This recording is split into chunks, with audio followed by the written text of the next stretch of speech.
Hello, folks, and welcome to Pawson Stadium at McLean County High School in Calhoun, Kentucky. We are the McLean County Sports Network, and we are excited to be bringing you live Week 10 action between your McLean County Cougars and the visiting Hornets of Hancock County. We're about 2 minutes and 50 seconds away from kickoff right here, as your Cougars are about to enter a little bit differently this evening. If you have seen the movie The Purge, this might look familiar.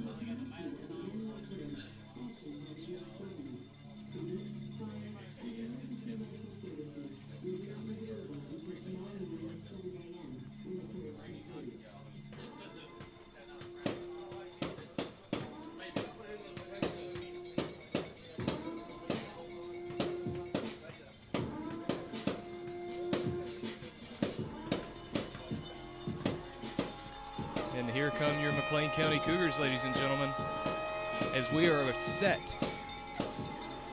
to take on our rival Hancock County Hornets here at Pawson Stadium. This is the final regular season home game for your McLean County Cougars, and we're excited to be bringing it to you. Everybody seems pretty pumped up and ready to go. Both sidelines are lit, wouldn't you say, Trey? Yeah, I think that's correct, Tom. Well, my name is Heath Hicks. Alongside me right now is Trey Englehart. Also with us tonight are Caleb Johnson, Brody Barron. We'll also have Aaron Ring, Nate Carlock, and Corbin Case along with you guys. And we're looking forward to this game that has some serious playoff implications attached to it. McLean County, if we pull out a victory tonight, will clinch our first home field first round advantage for the upcoming Class 2A state playoffs. If Hancock County comes out victorious, then we have a situation where we'll have to wait towards the end of the regular season to figure out where we will be once postseason hits. Yeah, it'd be nice just to go ahead and get this win here so we know exactly what we're going to do. All right, we might be experiencing some technical difficulties here in just a second. Just giving you a forewarning, and there it is. Turn it on, turn it back off. So we may have some video issues tonight, folks. Bear with us a little bit. We will remain on air with audio if that were to happen again. But teams are on the field, and looks like we're ready for kickoff, Trey. Yeah, I'm excited. As am I. This game, McLean County enters 5-3, having won their last two games, including last week at Butler County. We apologize for not being able to broadcast the other night due to fall break and a few other reasons that were out of our control. We decided to take that week off, but we are back, and we assure you we will be with you from this point forward all the way into playoffs. As the kick is away, and we are off to the races here in McLean County as number 19, Connor Baldwin, picks up the ball and breaks free. He's up the sideline to the 30, to the 20, to the 10. Misses a man and is knocked out of bounds at the 3-yard line. What a return by sophomore Connor Baldwin.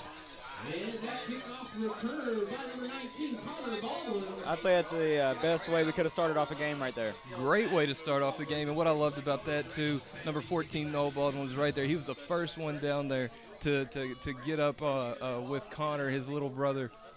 What a way to start the game with the little fireworks here as your Cougars take over from the 3-yard line of Hancock County, trying to punch one in here quick. A.J. Klein's having some issues getting the signal from the sideline.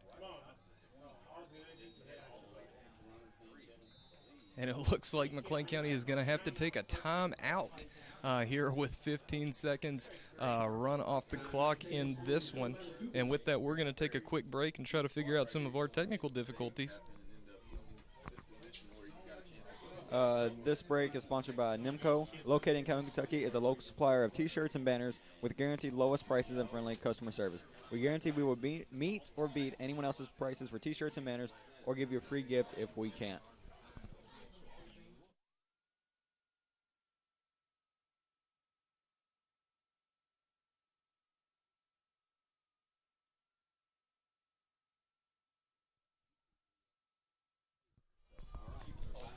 All right, folks, and here we go. Klein under center. He gives to Jacob Miller running right, and he is in for the touchdown. It is Miller time in McLean County, folks. Here, 19 seconds have run off the clock, and your Cougars have taken an early 6-0 lead on the visiting Hornets of Hancock County. Trey, I'm not going to lie. I'd say Coach Wagner is pretty pleased by the beginning of it, other than the timeout he had to take there. Yeah, if I was coach, I wouldn't be complaining too much about the timeout. No, not at all. Not at all. I think Jacob Miller had a big game against Butler County, too. He did. He had 3 touchdowns down in Morgantown as Edgar Rodriguez kicks one through the uprights to give the Cougars the early 7-0 lead here. And because we weren't able to get on a little, we got on a little later than intended, we'll do a little of our pregame here. Your Cougars coming to this game 5-3, Hancock 4-4. McLean County coming off a big win last week over Butler County and Morgantown, 42-6. Jacob Miller, who just scored there, had 78 yards for the Cougars and 3 touchdowns. And junior ball carrier Peyton Caraway actually led the Cougars with 104 yards and 2 touchdowns himself. Caraway on the season leads a very well-balanced Cougars offensive attack. He's rushed for about 582 yards, or 528 yards this season. Miller has also gone over the 500 mark, and Noah Baldwin is right there sniffing at it at 476. So on the ground, McLean County has a multifaceted rushing attack that we're sure to see heavy doses of tonight. Now, do you think this weather is going to affect anything here tonight? It is a sloppy evening here at Paulson Stadium. You know, both of these teams are heavy, have heavy running attacks. Oh, and we have an onside kick, but there was a whistle prior to that kick. We have cowbells going nuts. We have a full press box here tonight. And the officials are conferring. We're about to black out yet again, folks. We apologize. We're going to stay online again, we'll stay on with the audio and tell you what's going on. Something is going on with our camera, and we're not exactly sure what it is. But it looks like we are going to get another kick. But as I was saying, Trey, both of these teams are heavy run offenses. McLean County's rushed for over 2,300 yards on the season in comparison to about 340 passing yards. So we like to keep the ball on the ground, as does Hancock County, who's rushed for over 2,100 yards. Now, what I was saying about McLean County's multifaceted rushing attack, Hancock County is a little bit more of a one-trick pony, as they have a star in sophomore quarterback Darian Clay. The sophomore's rushed for over 1,000 yards this year. He has entered the end zone 20 times, which is pretty impressive. He's electric, and this will be the first time we see him tonight as he leads his offense out onto the field. Well, it sounds like if we can just stop him, that we're going to have a pretty good game here tonight. I think so. I think that's our key. You know, if you can contain them, guys like that, they're going to get a little bit. But if you can manage him a little, keep him to contain him somewhat, you're going to have success, I think, for the entire game. And here we go. And we have motion right. Clay gives up the middle, and nothing doing there as the Cougars stop him at the line. So that's a nice first play for the Cougar defense. Yeah, it doesn't look like they got anywhere with that. And Clay comes out. Clay is number 7 on the field, if you haven't noticed yet. Cougars wearing all black tonight, blackout night. Also senior night. We apologize for not being able to air that earlier. As Clay goes under center, motion left, and Clay is a draw straight up the middle, and he runs hard, man. Yeah, it looks like he hit one of our, I think that was Corby Moore, pretty hard. Man, that was a tough 7-yard run there by number 7. Met Corby Moore, the free safety of the middle, and trucked him a little bit on his way to the ground. So Yeah, and he doesn't even look the biggest out there, but I'm guessing he just packs a punch that we can't see. He got downhill quick. I mean, for a quick draw like that when he's under center, he got his momentum going forward very, very, very quickly, and picked up a head and steam and picked up 7 yards here. It's 3rd and 3 from the 47-yard line. Option, and there was illegal motion prior to the snap, and Hancock County is going to back up from that.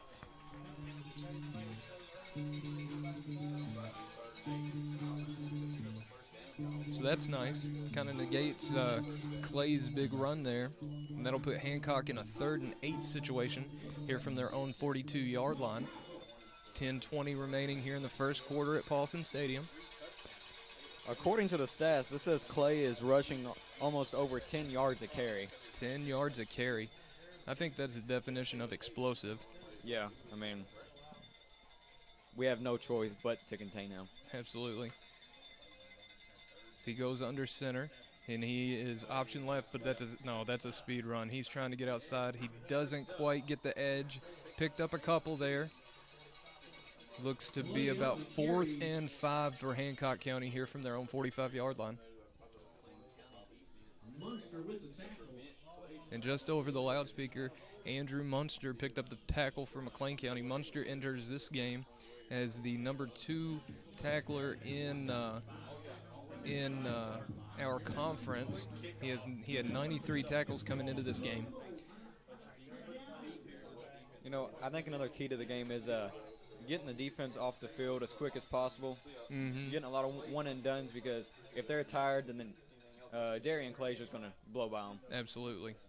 It's a very good point. It's the punt, not a big kick, but it got the right roll and rolls all the way down to the 15-yard line of your Cougars.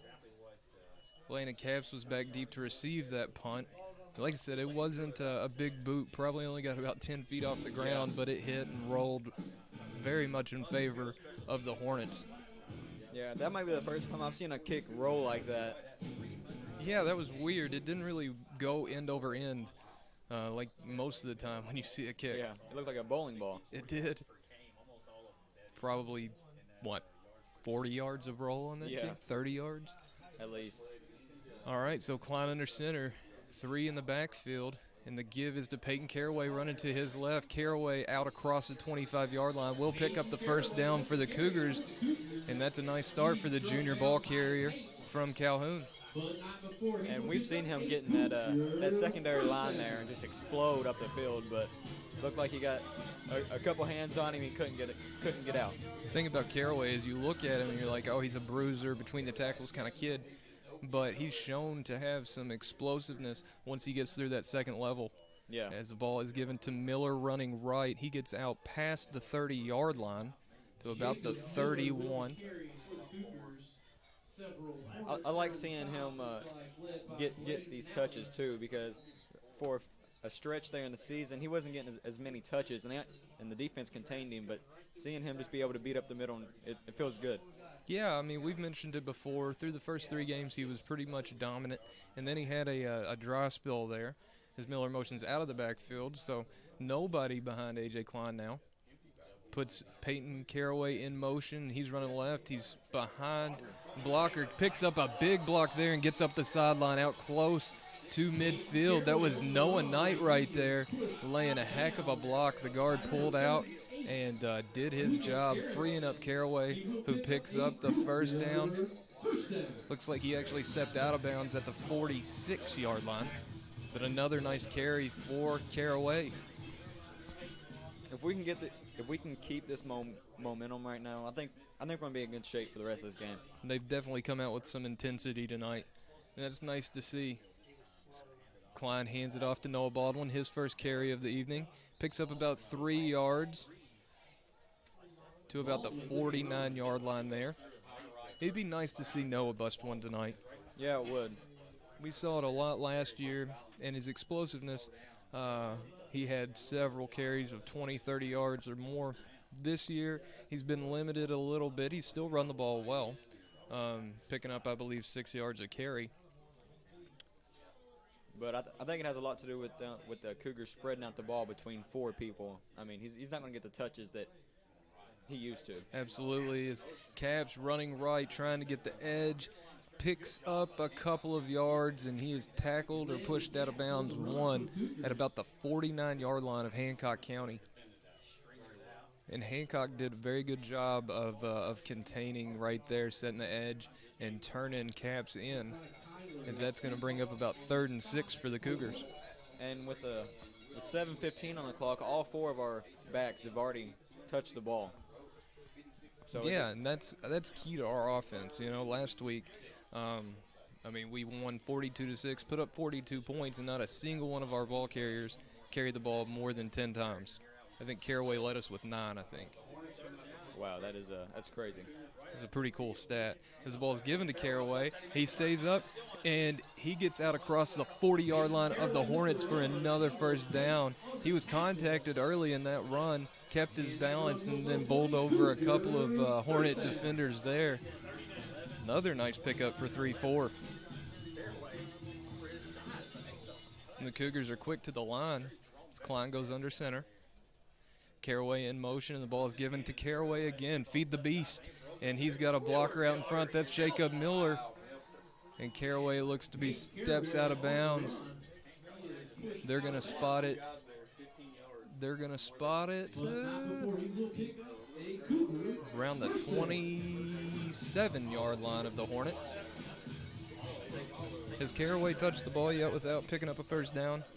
I don't think so, and a lot of that has to do with his blockers out in front of him. I mean, they've been doing amazing already. Yeah, absolutely. Right there, Jacob Miller picked up a big block and freed him, and now Baldwin, there's Jacob Miller again to try and to set a block as Baldwin cuts it back, and it would be a first down. However, there is a flag in the backfield, and that one's probably going to come back. Yes, it is a holding call.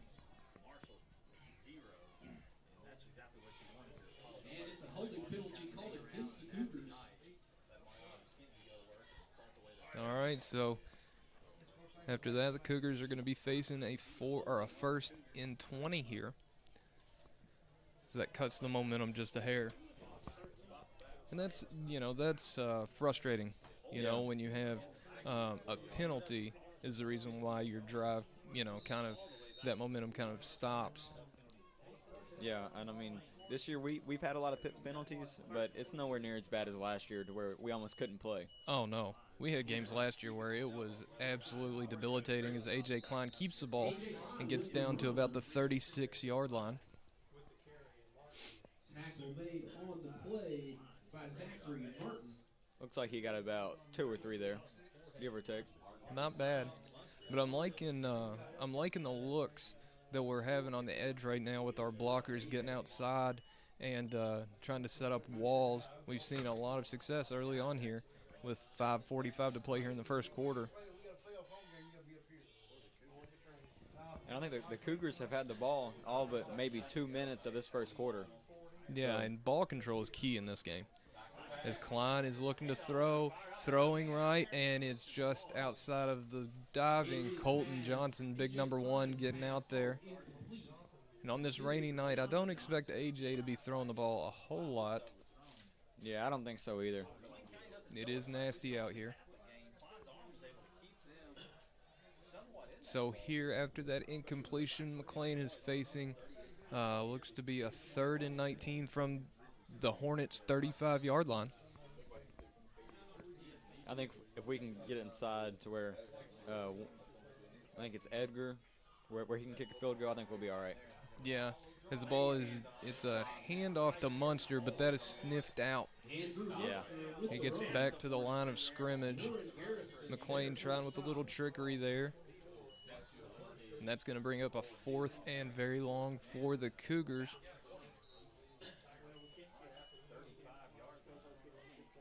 However, we are in 4-down territory here at the 35.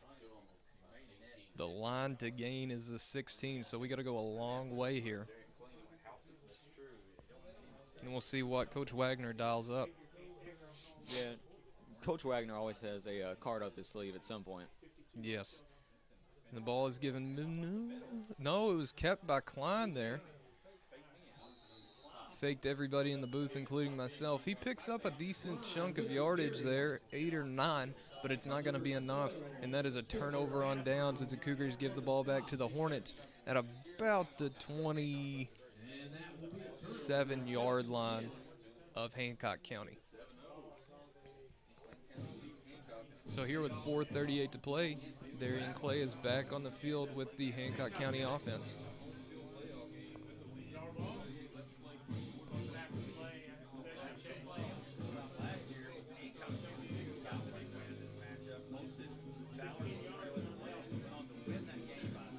I think this is the most crowded press box we've been in this year. Oh, no doubt. No doubt. We're sitting here. We have Homer's Radio beside us. We have Hancock County, who also has a broadcast that they stream. And beside them, I believe Hancock County Radio is also up here. So everybody, it would have been a full booth no matter what. But with the rain outside and the elements, it's very, very crowded up here.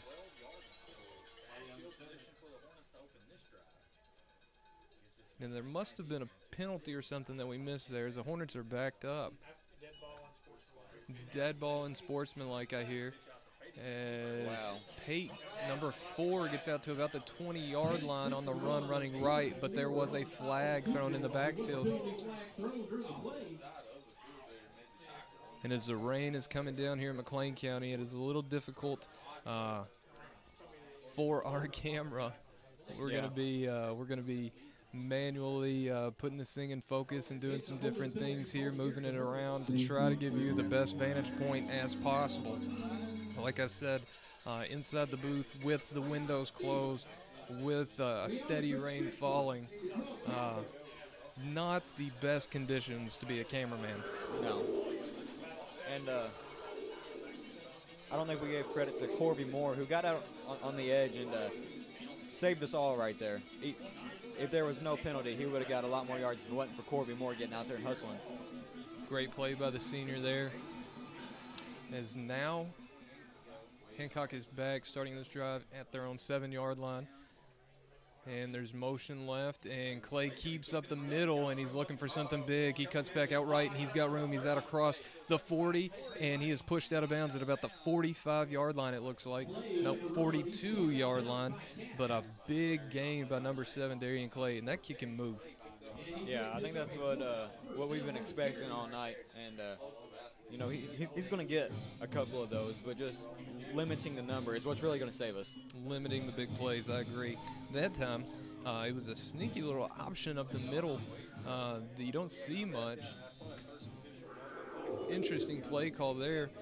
Usually when you see numbers from a running quarterback, it's in an option format, and that was an option. However, it was middle, which you don't see a ton of. No. So here we go. Hornets first down from their own 42. Ball is given off the left side, and a gain of about 3 on the play there. Can you see the number there? No, I did not. I believe it was Newton on the run. So he got about a long 2 or a short 3 for Hancock there. You know, our defensive line is really big, but Hancock's offensive line they look decently sized too.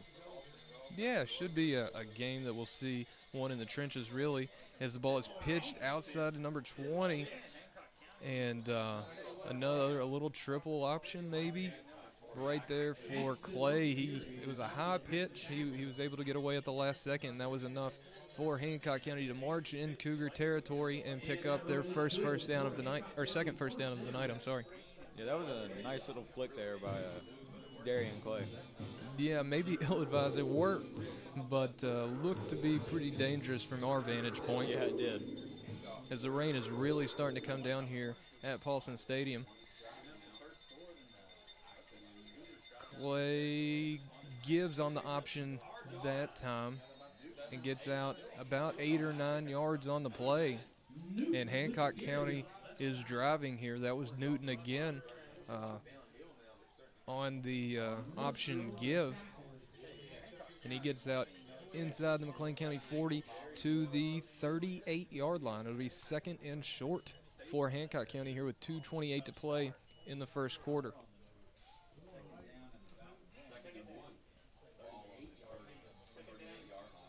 A.J. Newton is actually their 2nd leading rusher with 639 yards.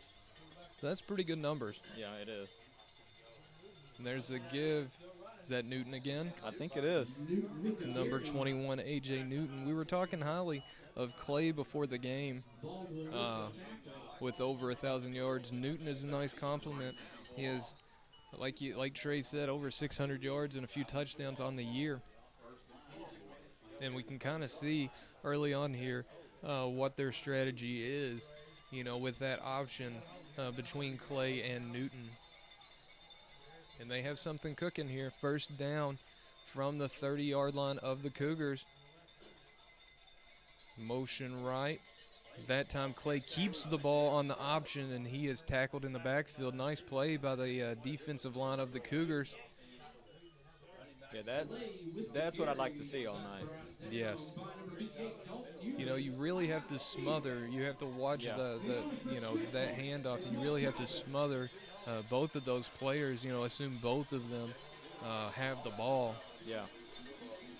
A lot of times you'll see spies and different things like that used in these situations. We'll see what Coach Cook dials up. McLean County defensive coordinator Justin Cook. 2nd and 11 for Hancock County. Motion left, and Clay keeps again. Ball is on the ground, and it looks like McLean County may have grabbed that on the bounce. Let's see. Yeah, it looked like it bounced a couple times. Number 2 from Hancock County stood a punch. Looks like we have a little chippiness down in the scrum, and they are going to give the ball back to Hancock County there.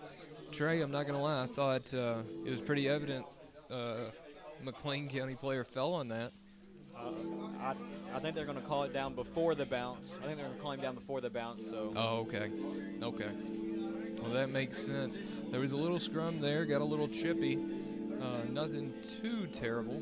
No. However, that does set up 3rd and long for Hancock County here from the 33-yard line of the Cougars. And this rain is really coming down now. It is nasty. It's Clay running out left, and he's keeping it, but he is stuck. Wow. He got about a yard on that play, but a host of Cougars were there waiting for him when he turned that edge. And that's going to bring up 4th and long for Hancock County, who will most likely elect to take this thing into the second quarter here with 5 seconds remaining. And a steady downpour, and that's it. The sirens have sounded. And at the end of the first quarter, your McLean County Cougars lead the visiting Hancock County Hornets 7-0 here at Paulson Stadium. With that, we are going to take a quick break, and this one is brought to you by Independence Bank. Follow our revolution online by liking us on Facebook, following us at 1776 Bank on Twitter and Instagram, or subscribing to our YouTube channel. Independence Bank, a revolution in banking. Member FDIC.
All right, folks, and we are back. Ugh. Sorry about that. It's Clay, fake handoff. He's trying to get out right, and he is halfway stopped in the backfield, and he cannot escape the Cougar prow. as the Cougars turn the Hancock County Hornets over.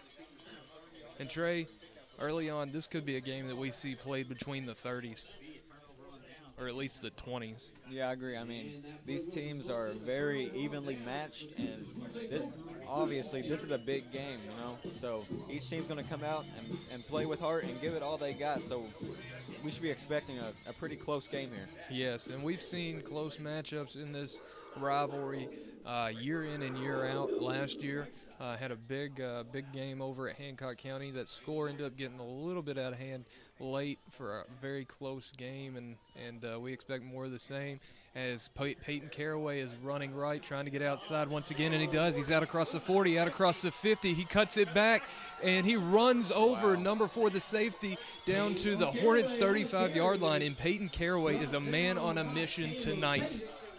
You know, so far the Hornets haven't found a solution to the Caraway problem. Gosh, when you have somebody that big that can move like he does, that is extremely hard to defend. And he is rolling early on here at Paulson Stadium. 11:30 to play here in the second quarter. Your Cougars leading the Hancock County Hornets 7-0. First down from the 35. Klein under center. Miller goes in motion. The ball is given to Noah Baldwin middle. He picks up a few yards there out to about the 32-yard line.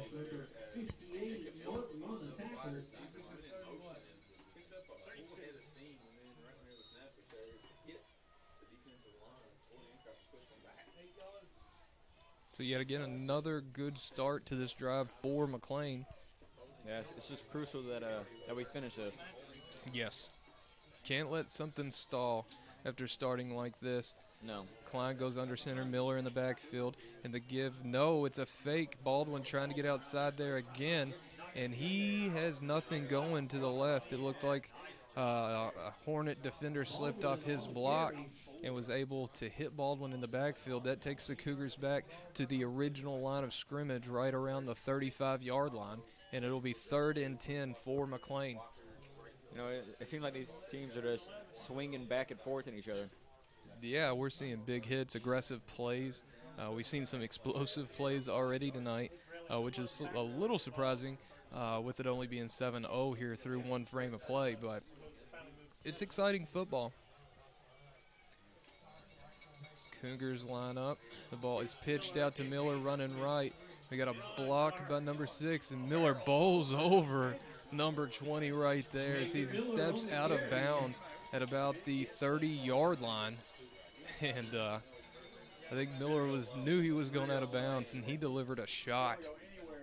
Yeah, in front of Miller, there was Landon Capps, who delivered 2 big blocks to let Miller get out there. And without him, I don't think Miller would have got half the distance he would have. And Miller, I mean, he's a big ball carrier, 6 foot 240 plus, and when he gets running downhill, he can really move some defenders. As the ball is given to Miller as he's running forward, and I don't know if he picked up the first down. I believe he stopped 1 yard shy. Yeah, I think he got stopped short there.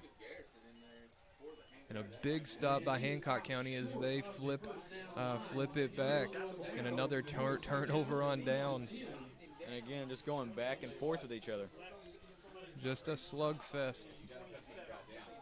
Yeah, Miller was stopped about 2 yards short of the line to gain there, and Hancock County will take over at their own 27-yard line here with 9:47 to play in the second quarter here at Paulson Stadium. And this rain is relentless, folks. Absolutely relentless. Yeah, it's getting hard to see through the windows due to all the water on them. Yeah. Bear with us. We're doing our best to bring you the best quality picture we can as Clay is running right with the ball, looking for some space, and he gets ahead of steam, bowls over one of the Cougars defenders right at the first down marker, and laundry is everywhere. Here we go. As there's some chippiness, some more pushing and shoving over on the Hancock County sideline. And Clay, very patient run there by the sophomore quarterback, got outside, was looking for some daylight, and once he found some, he hit the accelerator. And it looks like he stepped out shy of the first down. We're still waiting on the spot.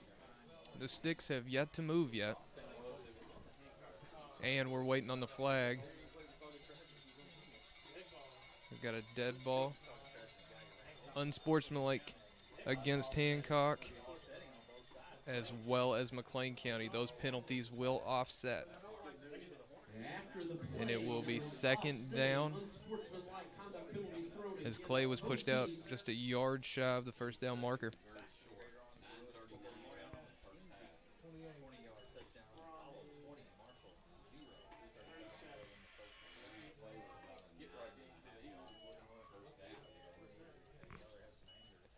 And here we go. Clay is back on the field and breaks the huddle as the Hornets come to the line of scrimmage. Go ahead. I was going to say, I wouldn't be surprised if the refs tightened it up here just to try to keep the roughness down. We've seen some intensity already as it looks like the ball came out there on that run. Clay handoff to Newton. And Hancock County recovers it again. So that's 2 fumbles here in the early going for Hancock. They've been lucky enough to jump on both of them. That one actually resulted in a first down. But you got to think that this weather that you mentioned early on in this game is affecting Hancock County. Yeah, I think the weather is going to change the game no matter what. So if we came out here and played on a sunny day, I think the results would be different than if we played right now. Completely agree. And there's a flag, illegal shift on Hancock County, and they're going to back it up 5 yards and redo first down.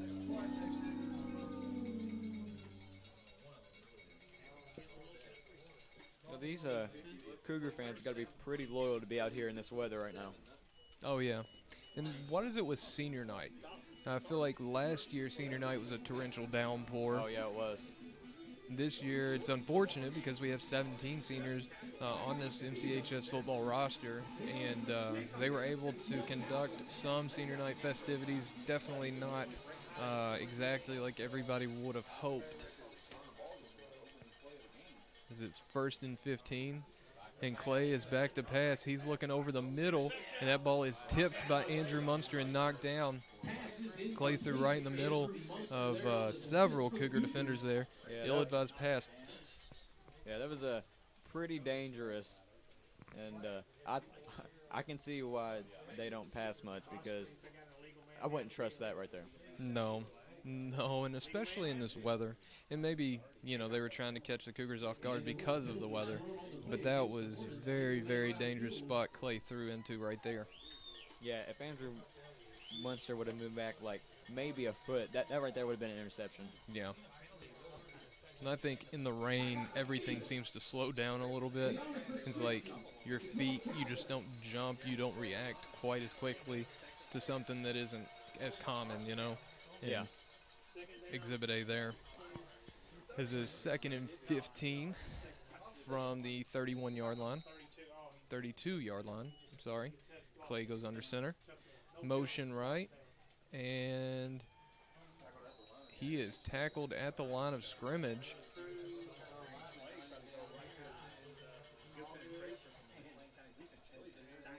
Nice little set of plays here by the Cougar defense. They're really starting to learn from their mistakes early on, and not big mistakes. It was really 1 or 2 plays where Clay was able to pick up solid yardage up the middle. But that defensive line from McLean County has been solid all year, and they're living up to the hype right now. Yes.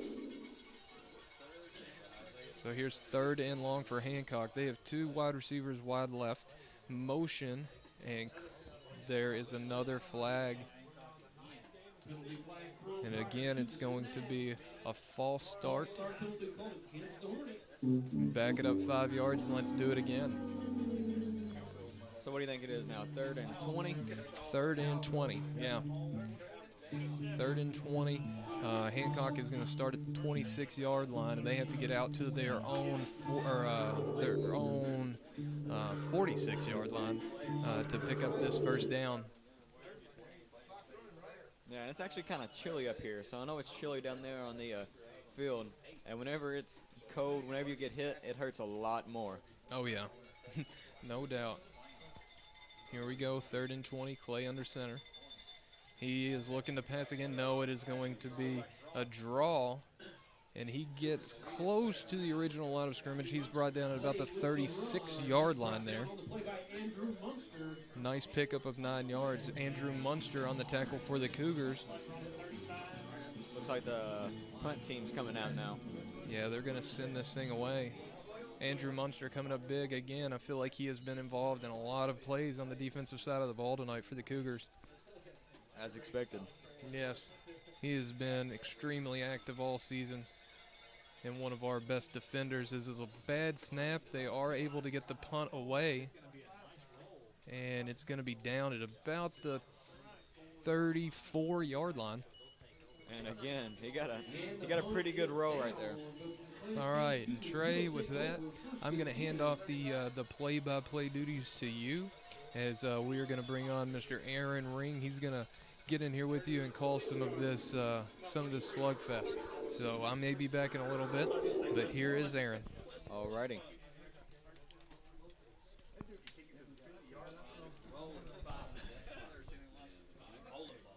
Aaron, you doing good tonight?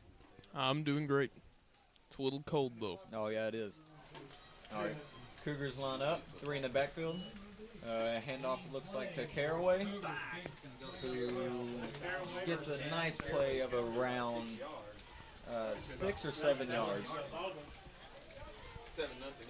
Baldwin with the carry. Oh, I'm sorry, that was Baldwin with the carry. Brings the ball out to the 41-yard line. Baldwin finally getting ready right here. He's finally turning it up, and hopefully he can gain off that play. Now, Aaron, did you see where Connor Baldwin, just the first play of the game, returned a kick for about 60 yards? That was pretty And the Cougars amazing take for a time out on sophomore. the field. Yeah, it was. It looks like there was a We would like to thank timeout on a play. And with that timeout is sponsored by Sacramento Deposit Bank with this message.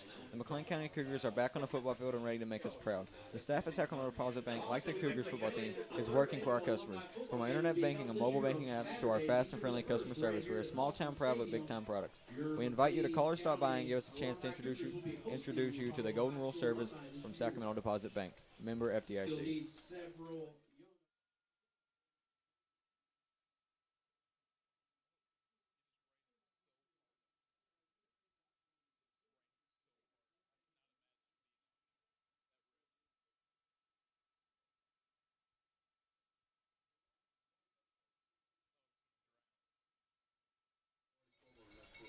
Alrighty, Cougar fans, we are back with this slugfest, as Mr. Hicks said, as the Cougars come up to the line around the 41, who snaps and give to Jacob Miller, it looks like, gets a little head of steam, and gets stopped close to the line of scrimmage. Jacob Miller with the run.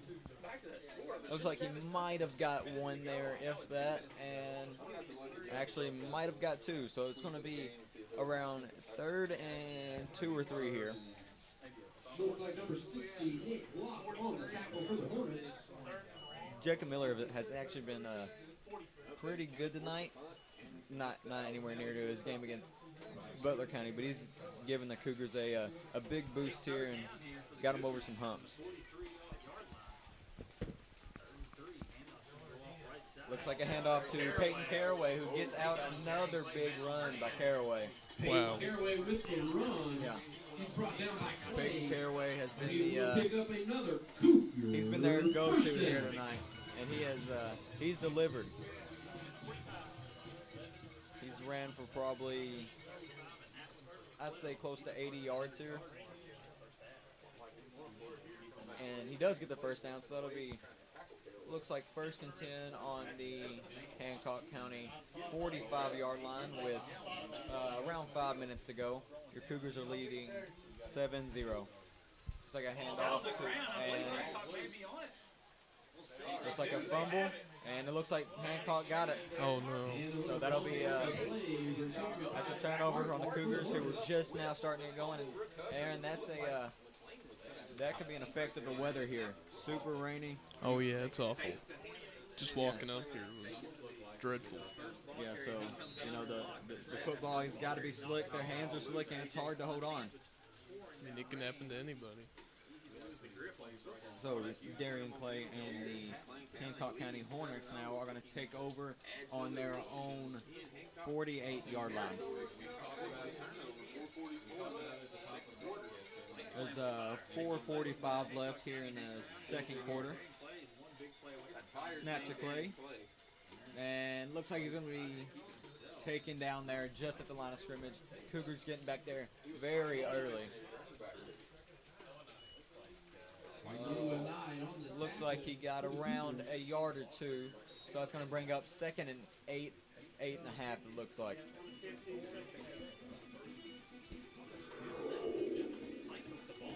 Cougars looking for a big stop here to prevent Hancock County from scoring before half. That would be the ideal situation for the Cougars. Yeah, I think we have a pretty good defensive line. Yeah. Wow, Landon Caps coming out of nowhere and sending the Hornets way back. Bad little pitch there. Landon Caps coming out of nowhere, just slinging a man to the ground. Aaron, what'd you think about that? I thought that was great and exactly what we needed. Yeah, I do too. We need to get another turnover downs for the other team this time. Yeah, that'd be nice. So it looks like they're gonna spot the. Looks like they're gonna spot the ball closer to the 45-yard line than expected. People watching, it is really hard to see what is going on through this rain on the It's like a glass. handoff to number 22, who gets stopped by Andrew Munster and a host of Cougars there. Wow. So there we go. Paxton on the carry. He's tackled by Noah. That's going to bring up 4th and around 15 here.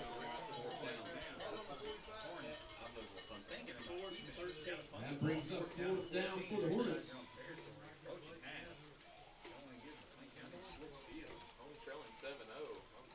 So the Cougars here needing a stop. That will, that's what the Cougars really want here. Get a stop and maybe get an end zone again before half.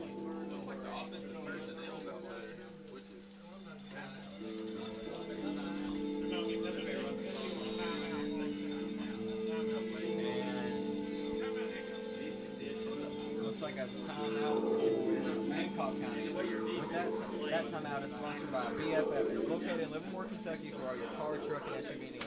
Tell them the McLean County Sports Network sent you.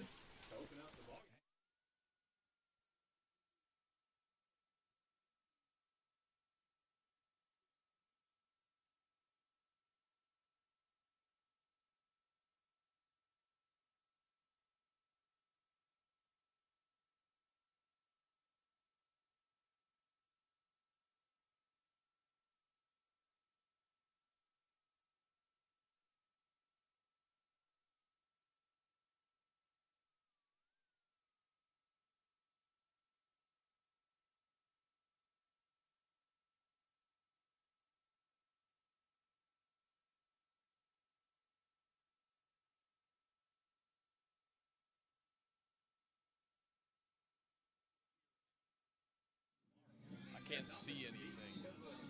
Alrighty. This is awful. Alrighty, Cougar fans, we are back.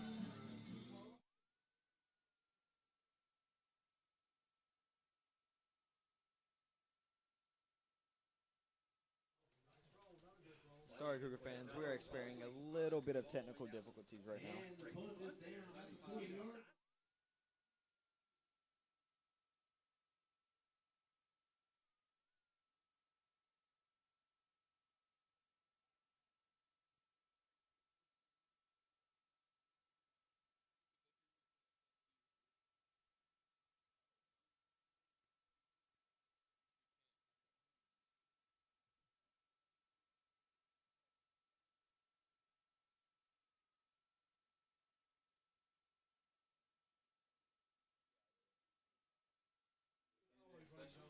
Alrighty, Cougar fans, we are back.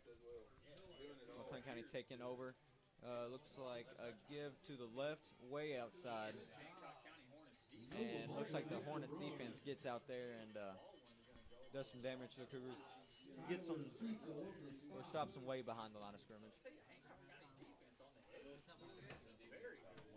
With 2:06 left in this game, Cougars are still up 7-0, looking to get on the board again before half, and trying to keep Hancock off of it.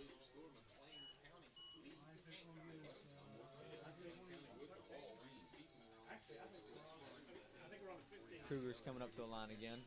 Looks like it's around the 15-yard line. Handoff to number 6, Landon Capps, who gets to the outside, and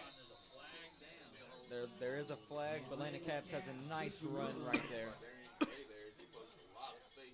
I'm going to see what the penalty is right now with 1:35 left.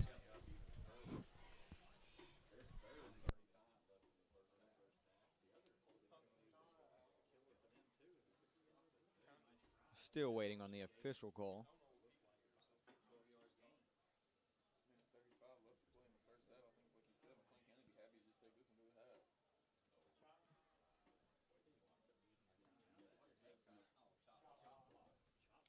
And there is a chop block called on McLean County. That's not our first, probably not going to be our last. That's been called on us, from what I remember in the games I've been at, probably 7 or 8 times. So that'll negate the run there by Capps and send McLean County back to somewhere close to their own end zone. And that is not what McLean County needed right there. It'll be 2nd and long. And they get stuffed right in the line of scrimmage with 1:16 left on the clock. So they've been pushed back, I think, every play they've had this possession.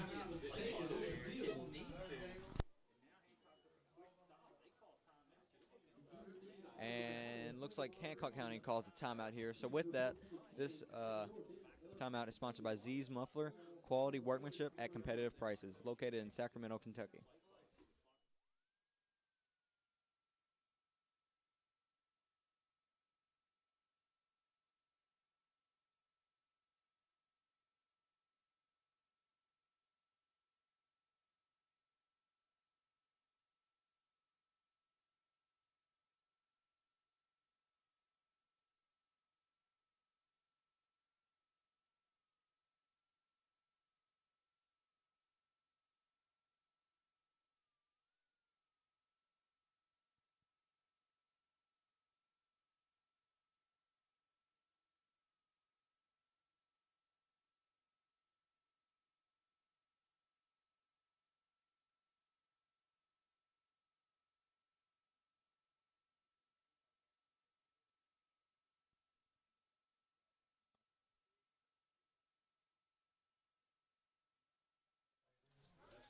Alrighty, Cougar fans, we are back, but looks like I didn't. Aaron, do you know who? I didn't see. It may have been Caraway. Jacob Miller. To the outside. There is a penalty flag, though, so that could come in and help the Cougars, but we're going to see right now.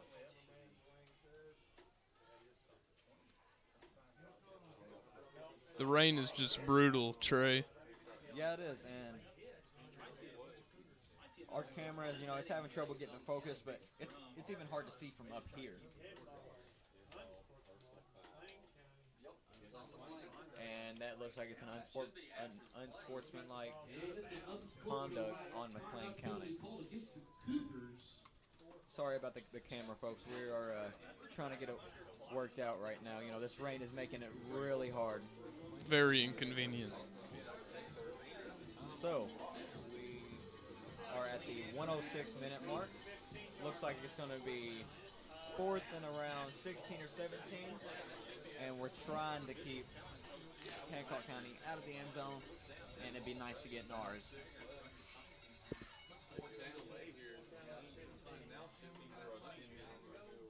Looks like the punt team is coming on the field.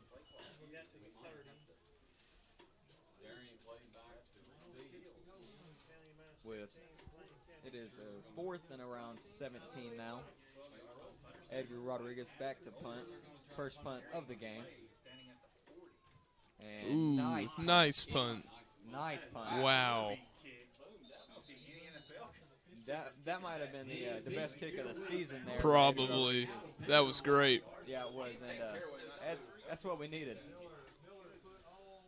With 59.4 seconds left, McLean County's defense needs to step it up here and keep Hancock County off the board. Yeah, I don't think they're going to score, Trey. I've got confidence in our defensive line. Oh, yeah, totally.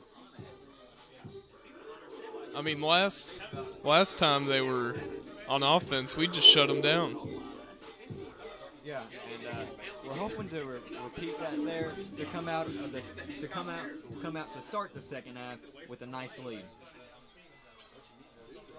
So Clay sends number 4 into motion, gets the ball, rolling out. Looks like he's going to keep it. He's looking for a pass, and he's tripped up there by Andrew Munster. Again, Munster's been all over the place. Wow. Clock is still running with 40 seconds left. So the ball is swatted around the 48-yard line. Cougars defense and did what it was supposed to there. 2nd and around 7 here. 29 seconds left. Darian Clay stopped short again. Clock is still running. 21 seconds, and it looks like the clock has stopped. Timeout, Hancock County. And the Hornets will use a timeout to stop. With that,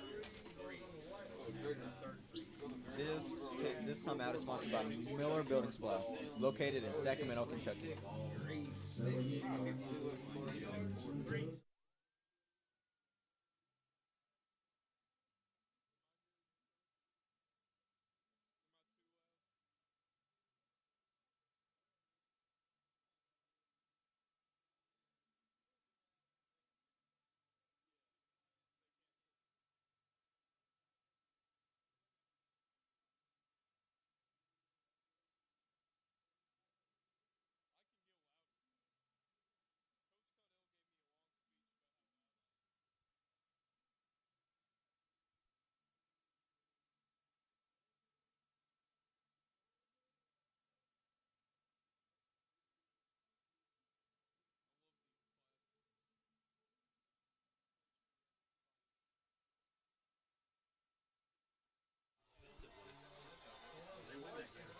And we're back.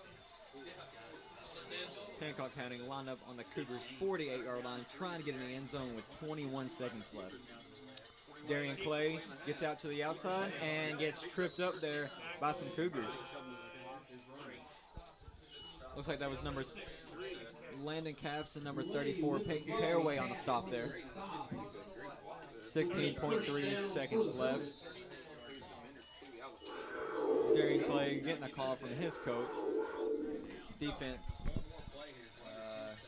Looks like Hornets going to get one more play off and get stopped right there. 2 seconds left. McLean County has kept the Hancock County Hornets off the board for the first half. And with that, this halftime is sponsored by Tyson Foods with this message. We would like to thank Tyson Food, one of our sponsors, who is one of the world's largest food companies in Roberts, Kentucky. Tyson Food offers incentives for performance, attendance, and shift premium. Tyson has very competitive wages, and Tyson offers one of the best benefit packages in the nation that includes health insurance, paid vacation, holidays, 401k, and a stock purchase plan with a company match, college reimbursement, citizenship, GED, and ESL, advancement opportunities, and much more. Apply online at TysonFoodCareers.com. Tyson Food is an equal opportunity employer. Minorities, women, veterans, and individuals with disabilities welcome. Tyson Foods at Roberts, Kentucky is hiring.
reach the Final Four.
So, folks, in addition to tonight being a senior being senior night and being a special night for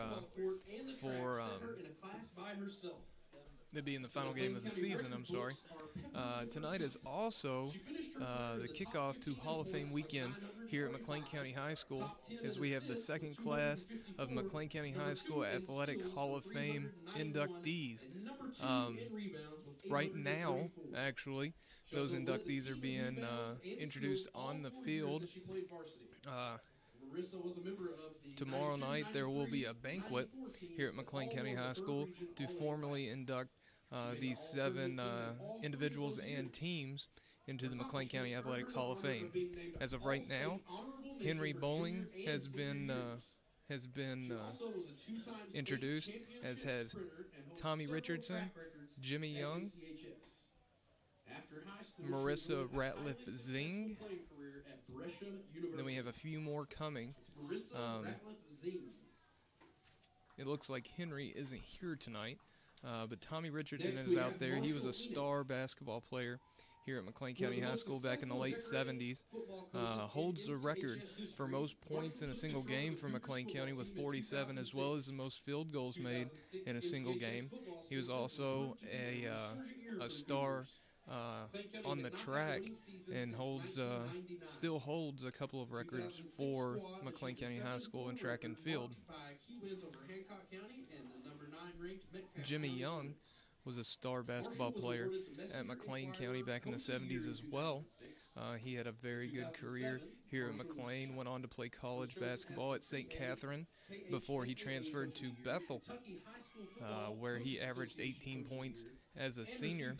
Marissa Ratliff Zing was an outstanding two-star athlete for McLean County in the early 90s. She was actually a part of the state championship 4x200 relay, one of the best relay teams ever here in McLean County, obviously with the state championship under the belt.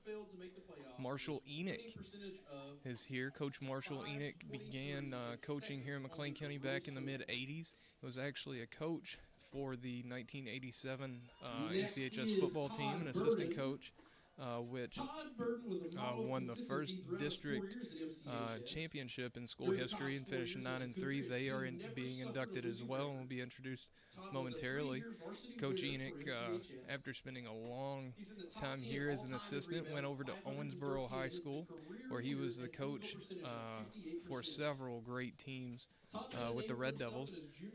He coached the likes of Bo Smith, who went on to play college football at the University of Kentucky, as well as Justin Miller, who played college football at Clemson and went on to play in the NFL for the New York Jets.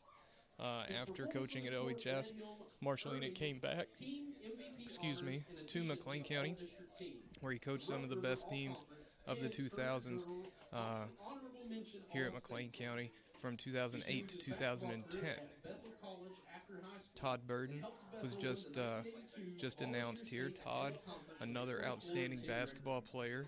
Todd graduated in 1980, and I believe he still holds the record for most rebounds in a career. He went on to play college basketball at Bethel College, And after that, coached a team I know in the early 90s of Kentucky All-Stars, high school All-Stars that performed or that played in Australia, some exhibitions in Australia. That team included McLean County players such as Ashley Troutman and Josh Searcy, and it also included then sophomore Tim Couch, who went on to be the quarterback at the University of Kentucky and was the first pick of the Cleveland Browns and played in the NFL for several years, so that's pretty impressive.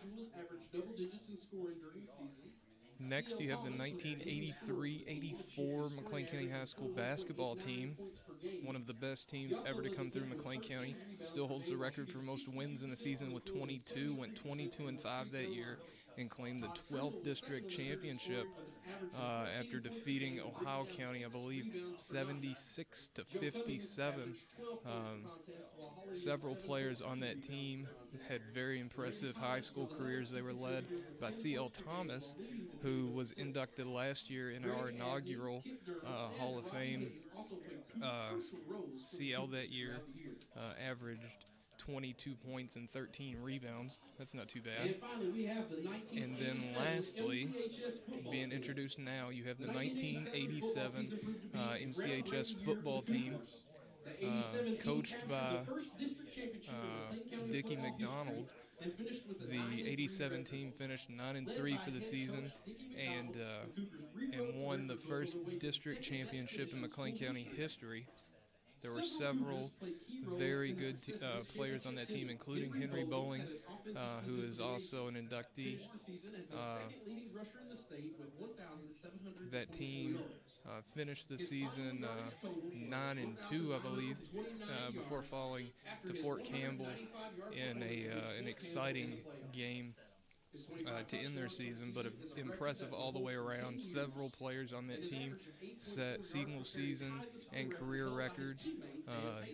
Quarterback Derek Miller actually set the record for most passing yards in a season that year.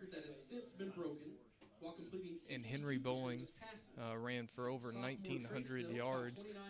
He ended up eclipsing 5,000 for his career there in 1987, his senior year. So with that, we just wanted to recognize these individuals and these teams here tonight. Like we said, tomorrow night there will be a formal banquet here at McLean County High School, inducting them into the MCHS Athletic Hall of Fame. It starts at 6 o'clock. If you're interested in coming, I believe you can purchase tickets at the door for $30. It'll include a meal, and each of these individuals and teams will be present there to accept their induction. So with that, we got about 5 minutes left here on the clock here in halftime. We'll have a little bit more after the teams get back onto the field. But congratulations to the 2018 Hall of Fame class, and we will see you here in just a little bit.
All right, folks, we are back here momentarily. We got about 20 seconds left on the clock, but they'll probably add another 3 minutes to that before action resumes. So this is a good opportunity for us to go over some stats. We have some rough stats here. That was an ugly first half. I think it's safe to assume, Trey. Yeah, it wasn't very good by either team. No, pretty sloppy. A lot of play in between the 30s. Hancock actually picked up 105 yards on 23 carries, averaging about 5 yards a carry. Darian Clay showed some of his elusiveness during that first half. Had a couple of big runs, but I thought the Cougars did a pretty good job of limiting the very explosive sophomore quarterback. Yeah, it could have been a lot worse, but the Cougars are doing a good job right now. I agree. On the Cougars side of the on the Cougars side on offense, we've rushed 23 times for 150 yards, a little bit higher average there. We've also picked up 6 first downs. We were plagued a little bit by penalties and one turnover that kind of cut into some drives when we had a little momentum cooking. But on the ground, Peyton Caraway has led us so far. He's rushed for 97 yards on 6 carries. Man on a mission. As we said earlier, he's looked very good early on for the Cougars.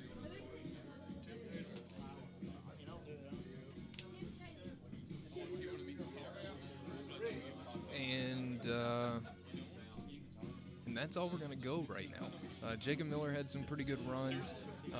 Noah Baldwin still looking for some space. Landon Capps, I could see him getting a little more involved here in this second half. We know he has that breakaway capability. Could break any run at any time.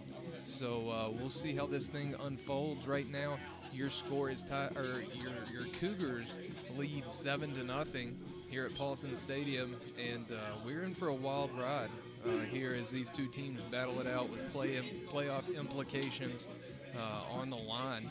But I'm going to turn it back over to the guys here as they bring you the second half.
Alrighty, Cougar fans, we are back. Looks like the rain has lightened up just a little bit. What do you think, Aaron? Yeah, it's a lot better than it was about half an hour ago. Yeah, it is. So the Cougars, at the start of the second half, are up 7-0, kicking off to the Hancock County Hornets. Cougars doing a pretty good job on defense so far, trying to get a little bit more involved on offense, and we're just going to try to hold Hancock County off. And the kick is up. Kind of a short kick there. Bounces off number 19, it looks like. But he gets around, has some room. He's getting out to the outside, but Noah Baldwin there, the snapping turtle, got him. Noah Baldwin's known for his ability to tackle in the open field and converts right there. So a pretty good start here for the Cougars at the start of the second half. Looks like Hancock County is going to take over at about their 35-yard line. Cougars getting set up for defense and try to hold them off here. Hancock County goes to the line. Darian Clay looks like he's going to be under center. Takes the snap. Looks like he's going to keep it. And nice little carry there, but it looks like Peyton Caraway there with the tackle.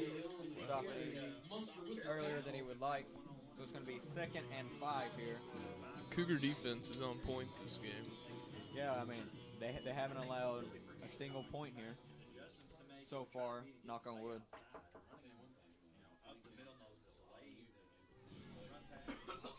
So that's going to bring up 2nd and 5 here. Looks like there's twins out to the right. Darian Clay under center. Sends a man into motion. Little pitch out to number 21. Ball is out. And Nicholas De La Cruz looks like he jumped on top of that one and ripped it away from Hancock County. So Cougars now with just a minute gone in the third quarter makes the Hancock County Hornets turn over, and they're going to go to offense and try to put some points on the board. Aaron, what'd you think about that? That was great. Yeah, and that was Nicholas De La Cruz. You know, he's always in the backfield and got back there. And Hancock County's fumbled, I think, twice or 3 times, and we finally got one. Yeah, I don't think the Cougars exactly needed that, but it will definitely help them. Yeah, I mean, we'll take anything that comes our way. So 1st and 10. Looks like a handoff to Peyton Caraway up the middle. He's got some speed. And nice block there by number 9, Josh Bodisher. Gets up. It looks like the ball was loose. But let's see what happens here.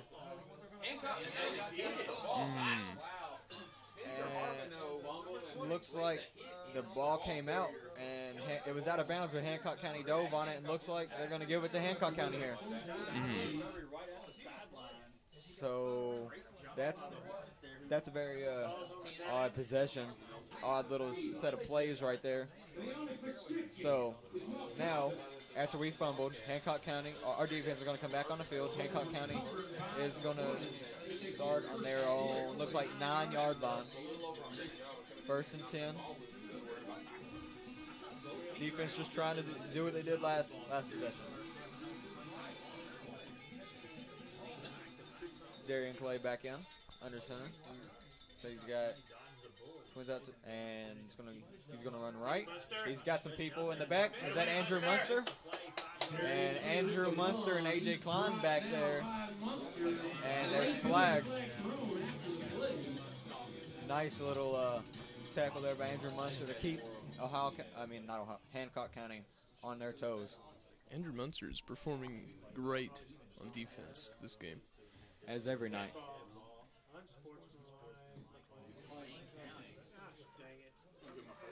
And there's an unsportsmanlike penalty on McLean County, which is no surprise because it's happened to us all year, all last year. You know, Aaron, it's nerve-wracking as a fan whenever the players are having a hard time controlling their emotions, and you know we suffer from it. Yeah, it's pretty unnecessary if you ask me. Yeah. So instead of a 2nd and long on their own 5, it's going to be 1st and 10. And number 21 gets up the middle. He's got some speed, but ball's loose. And number 22, AJ Klein. It looks like they're going to call him down.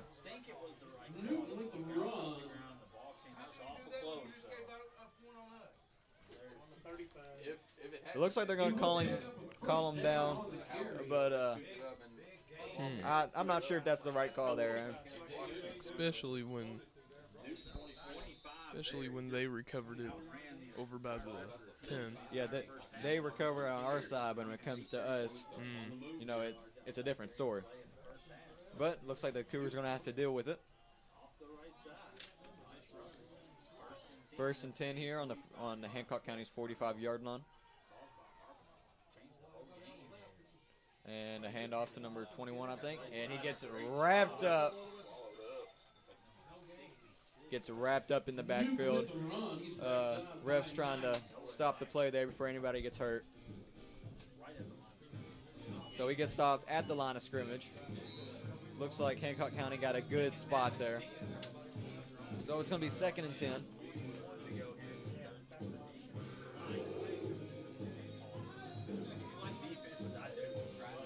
9:30 left in the 3rd quarter. He's got twins out to his left.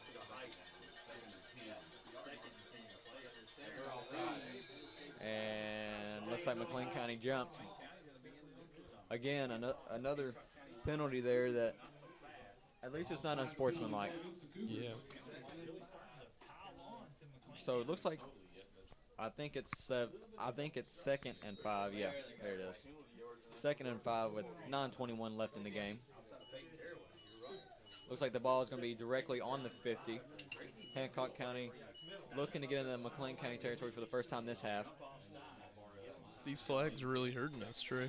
Yeah, they are, and it'd be a different game here without the turnovers and penalties.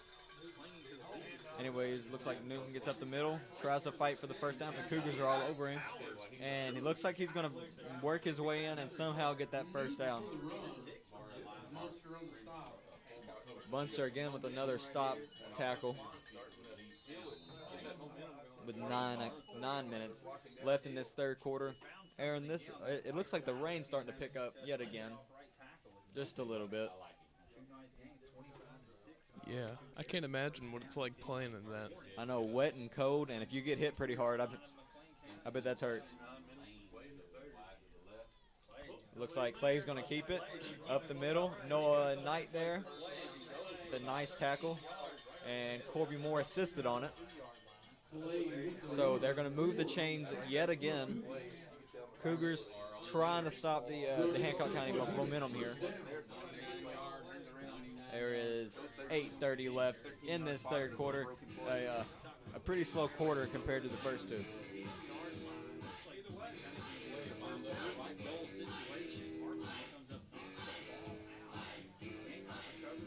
Hancock County up to the line. McLean County down and ready. Sends number 4 into motion. Steps back. A little reverse there to number 21. Gets stopped by number 24, Andrew Munster. Looks like he gained around 4 or 5 there. You know, Aaron, I think I've said Munster's name 100 times tonight. Oh, yeah. They keep playing the Munsters theme song. I think they played it like 5 times this quarter. He's been on top of defense. Yeah, he has.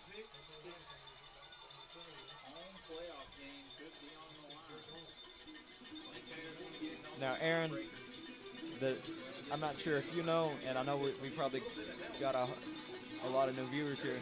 This game is it's crucial to McLean County because if they clinch this win, they won themselves a home playoff game. While number 54 De La Cruz completely stomps on number 7 Darian Clay.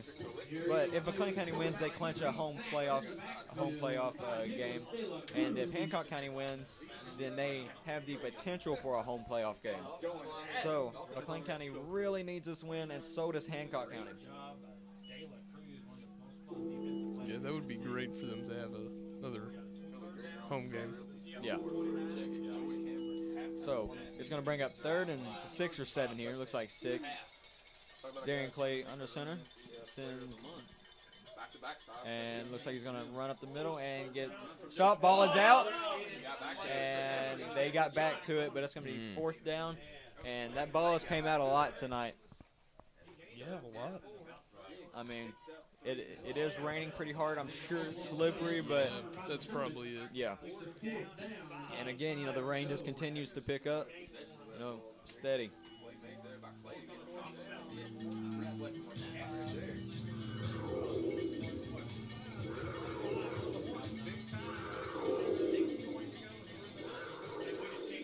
The Hornets line up now. 4th and 5. Looks like they're going to go for it. Sends number 20 into motion. Never mind.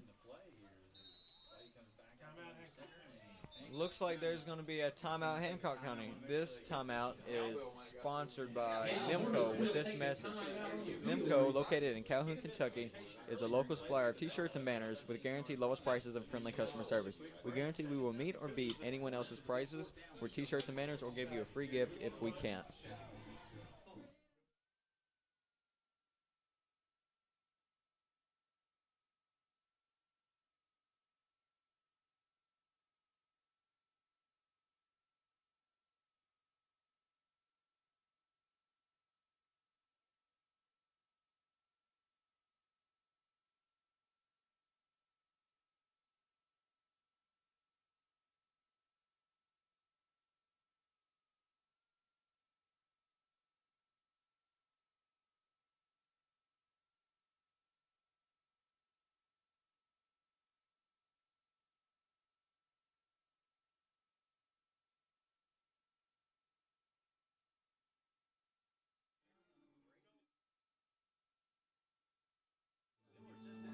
Alrighty, Cougar fans, we are back. There is 6:04 left in the third quarter. Looks like it's going to be a 4th and 5 situation here. McLean County desperately needing this spot to stop.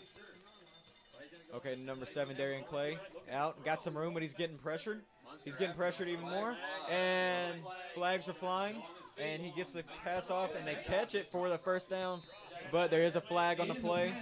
Incomplete. There was a penalty flag thrown during the play. And it's a holding penalty against the Hornets. That penalty will be declined. And the result of the play is a turnover on downs. Cougars take over. There was a holding penalty on the Hancock County Hornets, but and it looks like they turned over on down. So McLean County is going to get the ball, which is always good for us with 5:50 left in this third quarter. You know, I mean, Aaron, that was there was good ball pressure on the quarterback there. Yeah, they were all over him. And so AJ Klein is going to command his Cougars right now. Since number 9 in the motion. Handoff to Baldwin, who's looking for his, there it is. You know, Baldwin's explosive, got a nice pull up the middle. Look like he's going to move the chains here, and he gets the first down. Man, he was zooming. Yeah, that might have been the fastest I've seen him run all year, and it's right up the middle. Let's hope we get another one of those. Yeah, that right there would be nice. Yeah. And you know what, call it Hancock County off guard, because we've been running Miller and Caraway, but then we bust one up the middle to Noah Baldwin, and they can't stop him. Looks like a handoff to number 6, Landon Capps, who has speed out there. And he's trying to get a block, and then nice stiff arm up the middle. And there we go, a first down McLean County. That was awesome. Yeah. Landon Capps there, making more room and getting us another first down. So looks like we're officially into Hancock County territory on their 48-yard line. 1st and 10 here. That's 2 straight first downs for the Cougars, looking to get some momentum here. There is 5:15 left in the third quarter with the clock running. AJ Klein under center. Hand off to Peyton Caraway, who gets up the middle. Nice blocks, and looks like it gets taken down close to the first down marker, but it looks like there is a holding penalty on McLean County, so that will be negated. Man, it took a lot to get Caraway down. Yeah, it did, and it's not good now because, you know, a penalty yet again negated the run. Wow, these penalties are just killing us. Yeah, so now we move back to our own 40-yard line.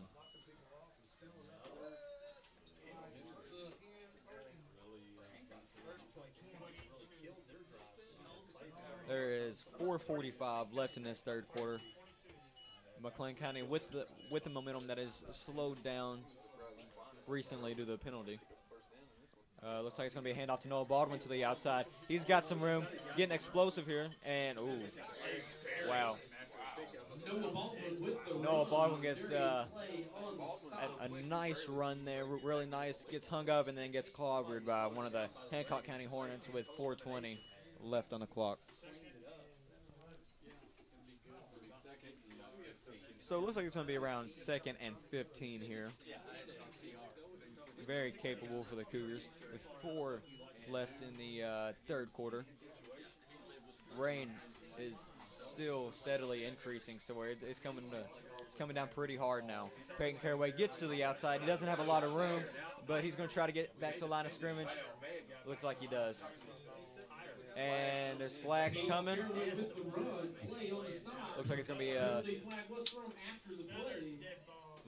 to be a unsportsmanlike conduct. Just going to see who it's on.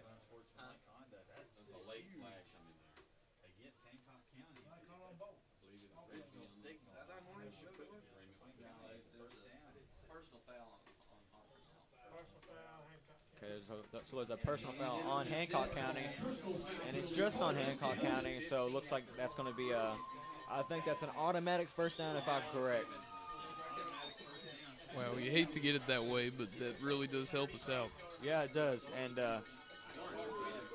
you know, at least it wasn't on us, because every time a flag goes in the air, you know, you kind of get scared.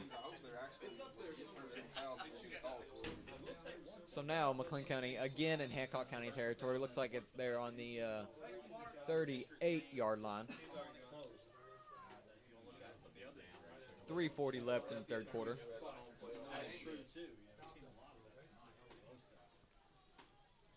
A.J. Klein under center sends Peyton Caraway into motion. Jacob Miller up the middle. Nice little gain there by Jacob Miller. Looks like around 4 or 5 yards. That's what we've been looking for in Miller, you know, all season. So looks like the ball is going to be spotted at the 34-yard line, Hancock County's.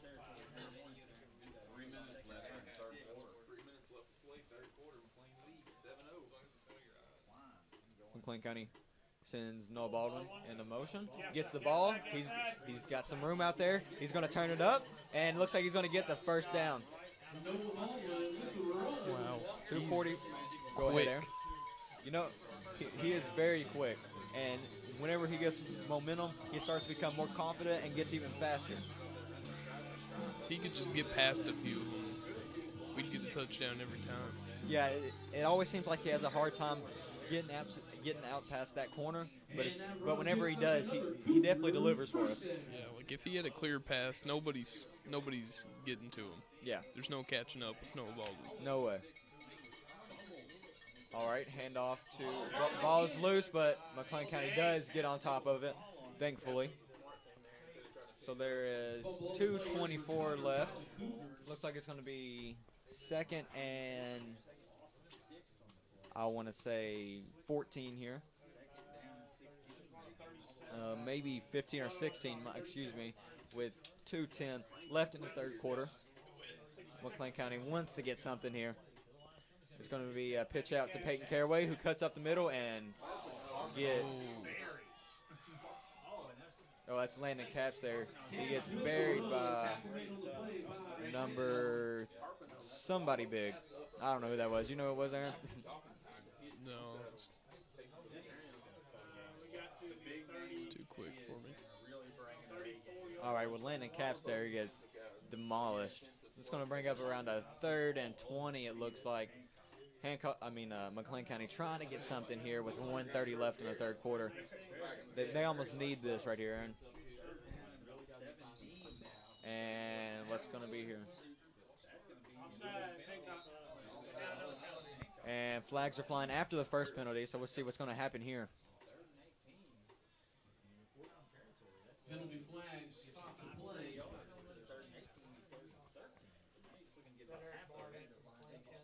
Still waiting on the official call. Looks like the refs are conferencing.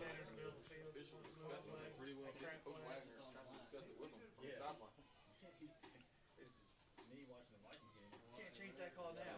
He already made the signal. You can't change it now. 5 forward, 15 back. It's going to be on Hancock County. Dead ball.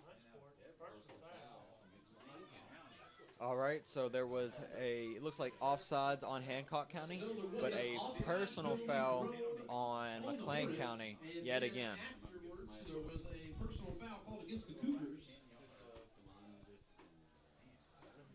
So it looks like the Cougars are going to go back even farther. Wow, Cougars close to the 45-yard line, and the line to gain is close to the 15-yard line, so maybe a 3rd and 30 here. 3rd and somewhere close to 30. 25-ish Yeah, about 25. with 1:20 left on the clock. Looks like we're going to get pretty much a miracle right here. Landon Caps in motion. And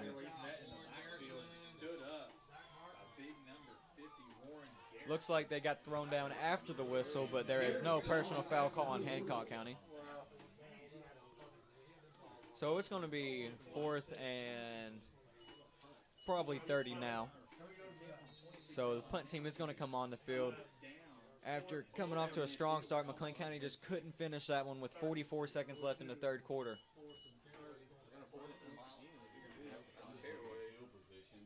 Looks like Caraway's going to punt.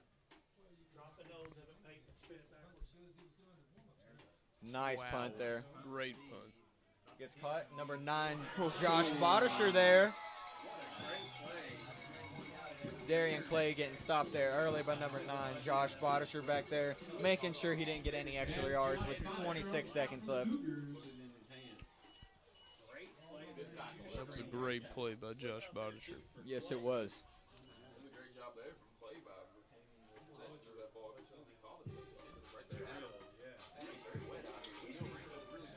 So there is 26 seconds left in this 3rd quarter. Cougars needing to get the ball back, score here, and hopefully right here they can keep Hancock County from scoring. Sorry for the blurriness on the camera. Brody's doing his best over there. Darian Clay under center. Looks like he's going to get stuffed at the line, and there is a penalty. Yet again, 23 seconds left. Munster on the tackle. Penalty flag was thrown during the play. Looks like it was Munster on the tackle. And it's going to be holding on Hancock County. You know, Aaron, it seems like in the second half, they've already tightened up the game a lot. Yeah, there have been a lot of flags thrown. Yeah, I agree. Probably double what has been in the first half already. So, Hancock County will now start the drive. Looks like on their own 12-yard line. So it's going to be 1st and 15 here with 23 seconds left in this 3rd quarter.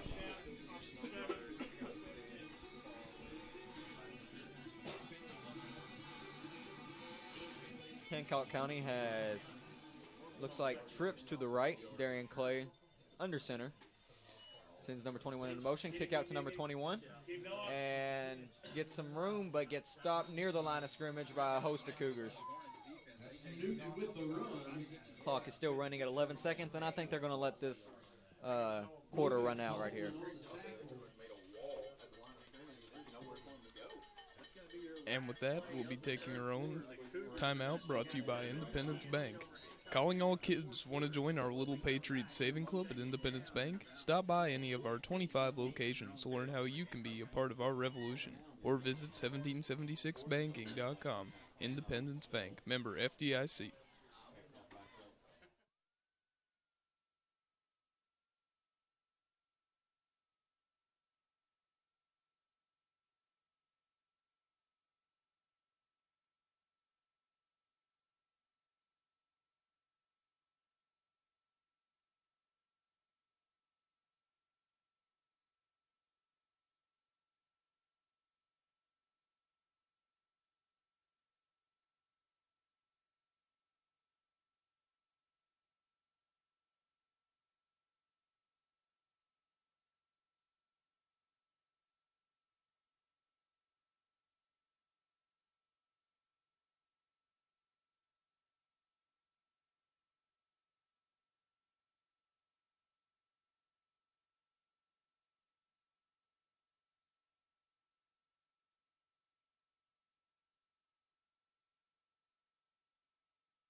Alrighty, Cougar fans, we are back, and the rain is still picking up out here. It looks like it's a downpour.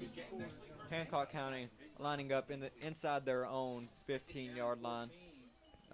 Give up the middle. Looks like he's going to be stopped there by a host of Cougars. Nice play there by the defensive line.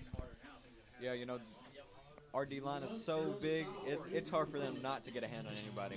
I tell you what, both ways. I mean, tonight, terrible conditions. It's pretty easy to assume that the other team's going to run the ball. So defensive line's getting a good jump and a good push. We've seen it this entire second half. Both McLean and Hancock defensive lines kind of dominate the game. Yeah, and our defense has been on the field for a while now. So, you know, they've prepared for this game, and they've energized their body to where they can come out here and play. Yeah, it's a little bit of the reversal from the first half.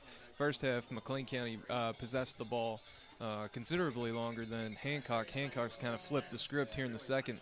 Yeah, as Darren Clay runs outside and gets tripped up there in the backfield. Peyton Caraway there on the tackle. Is that a loss of about 4? Yeah, it looks like it. So it's going to be 4th and 13 to 14 here inside their own 20-yard line. So I think it's pretty safe to assume they're going to punt here. Looks like number 6, Landon Caps, back to receive it. If they did not punt, I think risky would be an understatement. Yeah, I agree. But this is risky in itself. Wet field, punting from your own end zone. Yeah. A lot of things can go wrong. And McLean kind of gets back there, but it's just short, high, archy, nice punt. Looks like it's going to get a nice kick, a little bit of bouncing there. But McLean County comes out with a nice defensive set of plays right there to help get McLean County back the ball and try to score. Yeah, very nice defensive stand. Hancock County's punter, I got to give him a little credit. That's a pressure punt, and he got it out to midfield, which in high school, that's not bad. Yeah, it's not, and especially, I mean, the ball's wet, his shoe's wet. He's probably got to deliver the perfect punt for it to do that. Right. Jabin Wedding running out onto the field center. The junior, number 69. Actually, he's in there at guard. Zarek Wedding's little brother. AJ looks like he's under center. Looks like he's got twins out to the left. Sends number 6 into motion. Caps on the outside. And he comes back. And he's coming all the way back. Trucks a kid. There's a flag on the play. He looks like he gets out to around the 40-yard line. Another flag after the play. Landon Caps coming out of nowhere and reversing the sides of the field with using his speed right there.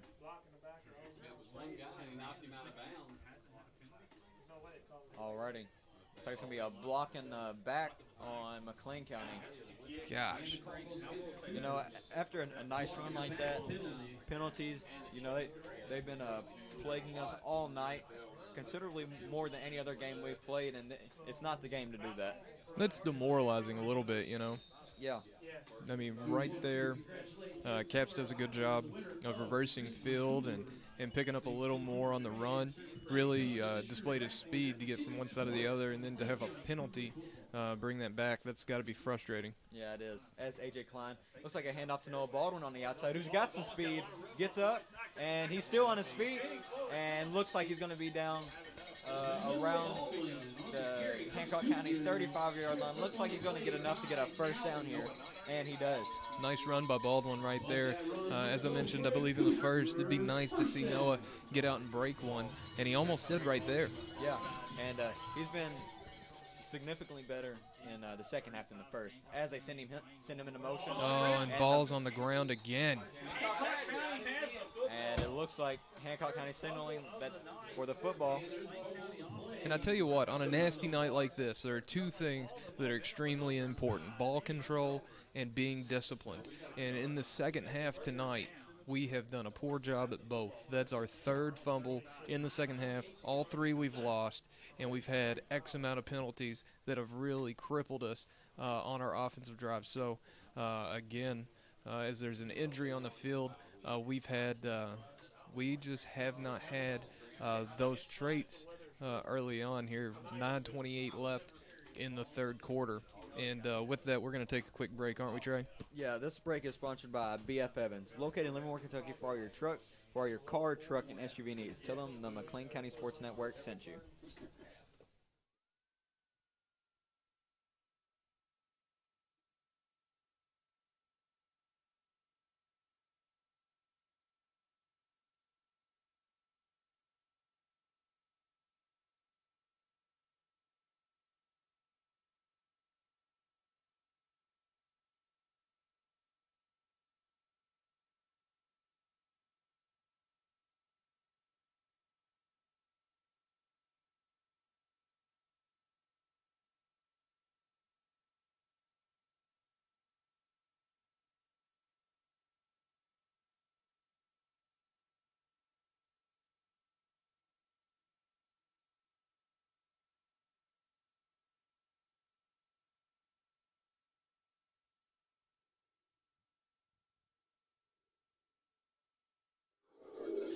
Alrighty, Cougar fans, we are back.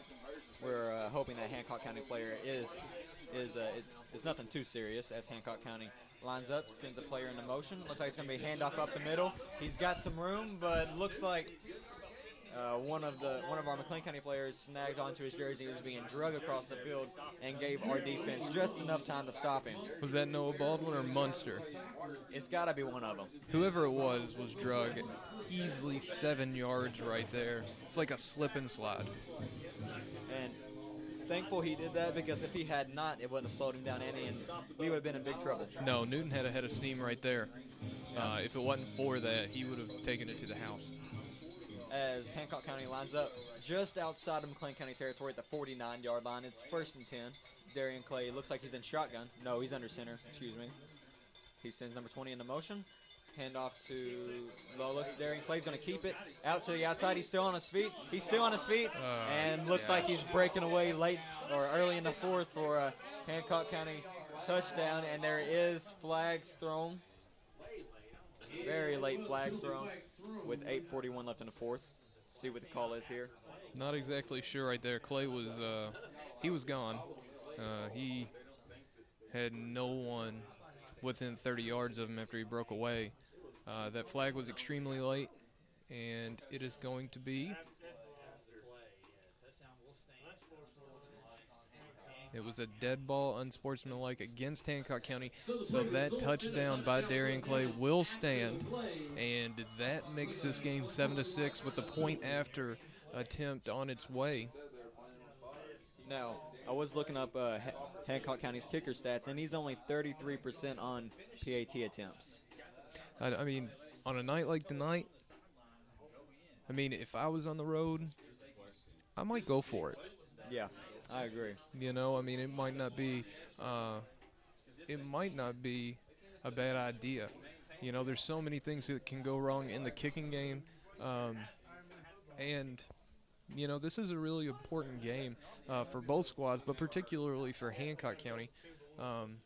But on that, it looks like Coach Wagner is going to have them enforce the penalty on the PAT, which is going to back Hancock up to the 18-yard line. Now, so this decision just got a little more dicey for the Hornets. Yeah, and I actually like Coach Wagner's decision there. I mean, it puts a lot of pressure on the Hancock County Hornets and their kicker in particular if they do go for it. Yeah, a game like this. I mean, this is a big play. I mean, it's been a slot fest for the most part. You know, not a whole lot of in terms of offensive efficiency. So this PAT, whether it be a 2-point conversion attempt or a PAT attempt, is going to be crucial. Is this game 7-6, 8:41 to play? This is big time. Yeah, I mean, so far it's the most important play of the game, and you know, it's pretty big right now. Well, so it looks like McLean County's defense is gonna go out on the field. Hancock County still looks like they're conferencing. So are the refs. Again, you know, this is probably the biggest play of the game so far in terms of how the game will turn out.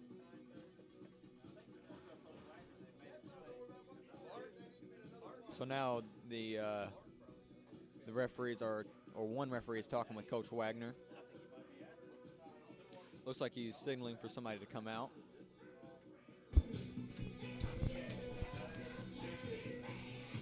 He's got the ball in his hand. Something could be wrong here. Yeah, and looking down towards the near sideline, it looks like an official is conferring with McLean County's athletic director, and he is motioning up towards the hill for something else. I don't know what's going on here. That's Mark Searcy, athletic director, walking onto the field now.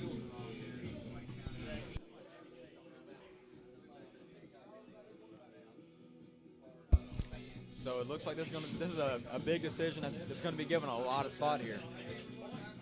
Yeah, and the officials spoke for a bit. They had one official came over. So Coach Searcy, the athletic director, is involved. It looks like Mr. John Gray, the assistant principal, is coming down onto the field. And it looks like we're having some issues possibly on the Hancock County sideline right now that we're going to deal with. The Cougar players are back out on the field as they have been since the Darian Clay score. And Hancock's been over in the huddle during this entire period. So it looks like there's some confusion on where the ball is going to be spotted. Looks like there's some drama over there on the Hancock County sideline. So it's going to be hopefully that they can get this all straightened out and get us back to some football. I agree. This delay is I don't know. I'm just very curious as to what this is concerning. I know they're talking to some people over on the Hancock sideline right now. The officials are conferring with coaches or conferring with themselves. So on this sloppy night, rivalry game, last home game of the season, senior night here in McLean County, a lot of excitement for a 7-6 ball game, I gotta say. Yeah, and I mean, this might be the biggest play that McLean County's had all year. You know, this play decides a lot. Yeah, I mean, this is huge. McLean County, to give you a little reset, Connor Baldwin, sophomore, took the opening kickoff back down to about the 3-yard line, and McLean County scored on the ensuing play to get on the scoreboard first with about 19 seconds off the clock in this game. Edgar Rodriguez, who's been very efficient for the Cougars this year, put the PAT through to give them a 7-0 lead. Throughout the flow of the game, McLean County has had some opportunities, has lost all three of their fumbles, and turnovers have really cost us, and it looks like we're going to be able to get back to playing some football now as Hancock County comes out. They're going to be going from the 18-yard line, trying to get in here. This is a humongous play here in this game as Darian Clay settles under center, and it's a pitch out right. There's a flag on the play. There is a flag now. And it's a false start penalty throw against the Hornets. So the Hornets are going to be backed up now. What is that, 5 more yards? 5 more yards, so they'll be at the 23-yard line. They'll have to go 23 yards right here to convert this 2-point conversion, which would give them a 1-point lead here in this this low-scoring shootout. I don't think that makes sense. Low-scoring shootout, that's like a double negative, right? Or that? Yeah, that's wrong. An oxymoron? Oxymoron, that's right. Yes, that is right. I am a moron. Alrighty, so Darian Clay is going to go under center. It's a huge play here. Looks like they're around their 25-yard line. It's going to be a kick out to Darian Clay, or not Darian Clay. He's looking for somebody. He's open out there. Wow. Goodness gracious. What a play right there.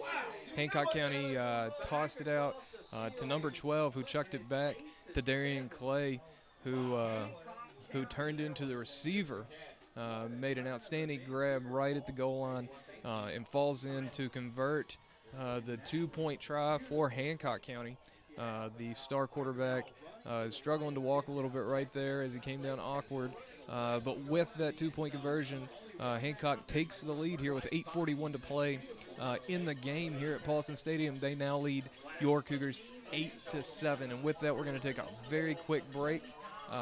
This break brought to you by Sacramento Deposit Bank with this message. McLean County Cougars are back on the football field and ready to make us proud. The staff at Sacramento Deposit Bank, like the Cougars football team, is working for our customers. From our internet banking and mobile banking apps to our fast and friendly customer service, we're a small-town proud with big-time products. We invite you to call or stop by and give us a chance to introduce you to the Golden Rule service from Sacramento Deposit Bank, member FDIC.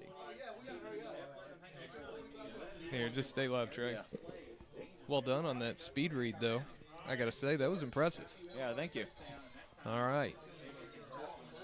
So that puts us in a sticky situation here in McLean County.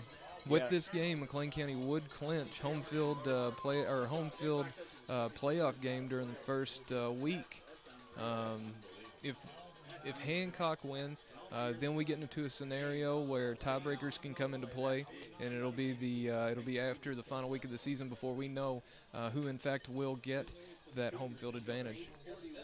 So now that the pressure is on McLean County, as there's an onside kick maybe. Get on the ball there. Please get on the ball. Looks like McLean County got the ball. I'm pretty confident in that. I think that was Andrew Munster there. Yeah, that was a scary one right there. That was very scary. Little squib, not a great squib, but it hit Munster's hands and kind of bounded over. And Hancock County was very close to picking that ball up. So very fortunate that McLean County fell, or Andrew Munster in particular fell on that football and was able to bottle it up. But even though it was kind of scary, it did give us decent field position at our own 40-yard line, trying to get into our end zone with 8:30 left. Pressure's on McLean, and we have to deliver here. 60 yards to go. We got to do it. All right, looks like it's going to be a handoff to number 14, Noah Baldwin, who has the edge, gets a couple blocks, stays inside. He's still on his feet, and he is taken off, and he is broken out.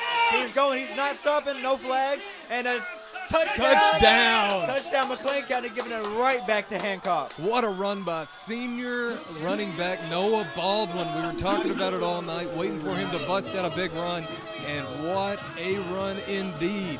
Couldn't have come at a more perfect time. No, absolutely not. It looked like he was going to get bottled up 3 or 4 times right there. He just managed to keep his balance. He got up the sideline, goes 60 yards right there to quickly give the Cougars the lead as they now lead 13-8 here. Cougars now in control. That Hancock lead didn't last very long at all. No, only a few seconds. My goodness, what a run. And maybe that's what we needed to get us fired up and get us going again. Yeah, we had kind of gotten a little complacent maybe. As A.J. Klein goes under center trying to get the 2-point conversion here. He gives middle, and it looks like it is Miller time. Oh, yes, sir. Jacob Miller bowls in there. That gives the Cougars a 7-point lead, and this stadium has become re-energized here in Calhoun. This game is it's pretty crazy to say the least. Yeah, it's like one of those things. It's not very exciting until it's extremely exciting. You know what I mean? Oh, yeah. Man. Yeah, that has to feel good for Noah Baldwin. He hasn't had the season I'm sure he would like to have had this year. After coming off over 900 yards last season, he's slowed a bit in his production. Of course, we've started, mixing in Miller and Caraway, and the ball has been shared a little bit more than last year. But that has to feel good tonight here on senior night with that big touchdown. Gosh, he has to be on cloud 9 right now. Yes, he does. So Cougars set to kick off, looking to hold Hancock County right now, get the ball back, and maybe score again. Here we go. 8:20 to play now. And the kick is up. Man. I think Edgar is trying to hit Mr. Duval's truck that's parked over by the track. I mean, that's happened twice now, hasn't it? Yes. I don't know exactly how that's happening. Yeah, me neither. I mean, usually his kickoffs are, they're great, and now, he kind of slips up. I'm sure it has something to do with the weather. Yeah, so it may be a footing issue. I don't know. We're going to give him the benefit of the doubt here, but that does give Hancock County outstanding field position here with 8:20 to play. They have to get back into the end zone here to square this thing up, and they're going to start at their own 45-yard line. Darian Clay has twins out to his right.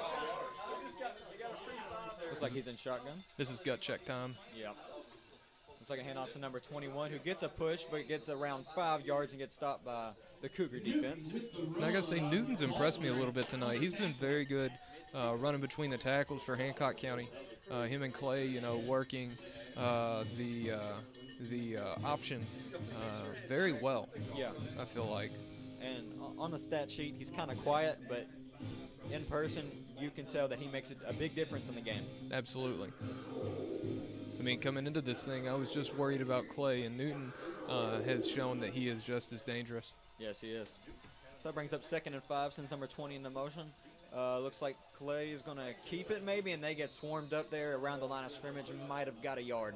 Nice play by the defensive line. With around 7:30 left, it's going to be 3rd and 5 or 4 or 5, somewhere around there. Defensive line needs a really good push here. It's all about the play in the trenches. When it gets sloppy like this, nasty weather, the defensive line, offensive line, that's where the battle is won in games like this. Alrighty, Darian Clay trying to get his Hornets to do something. There's going to be a flag, but a handoff off the middle. They're going to stop play. It'll be a false start. False start on the Hornets. So that's going to back them up to around 3rd and 9 and put even more pressure on them.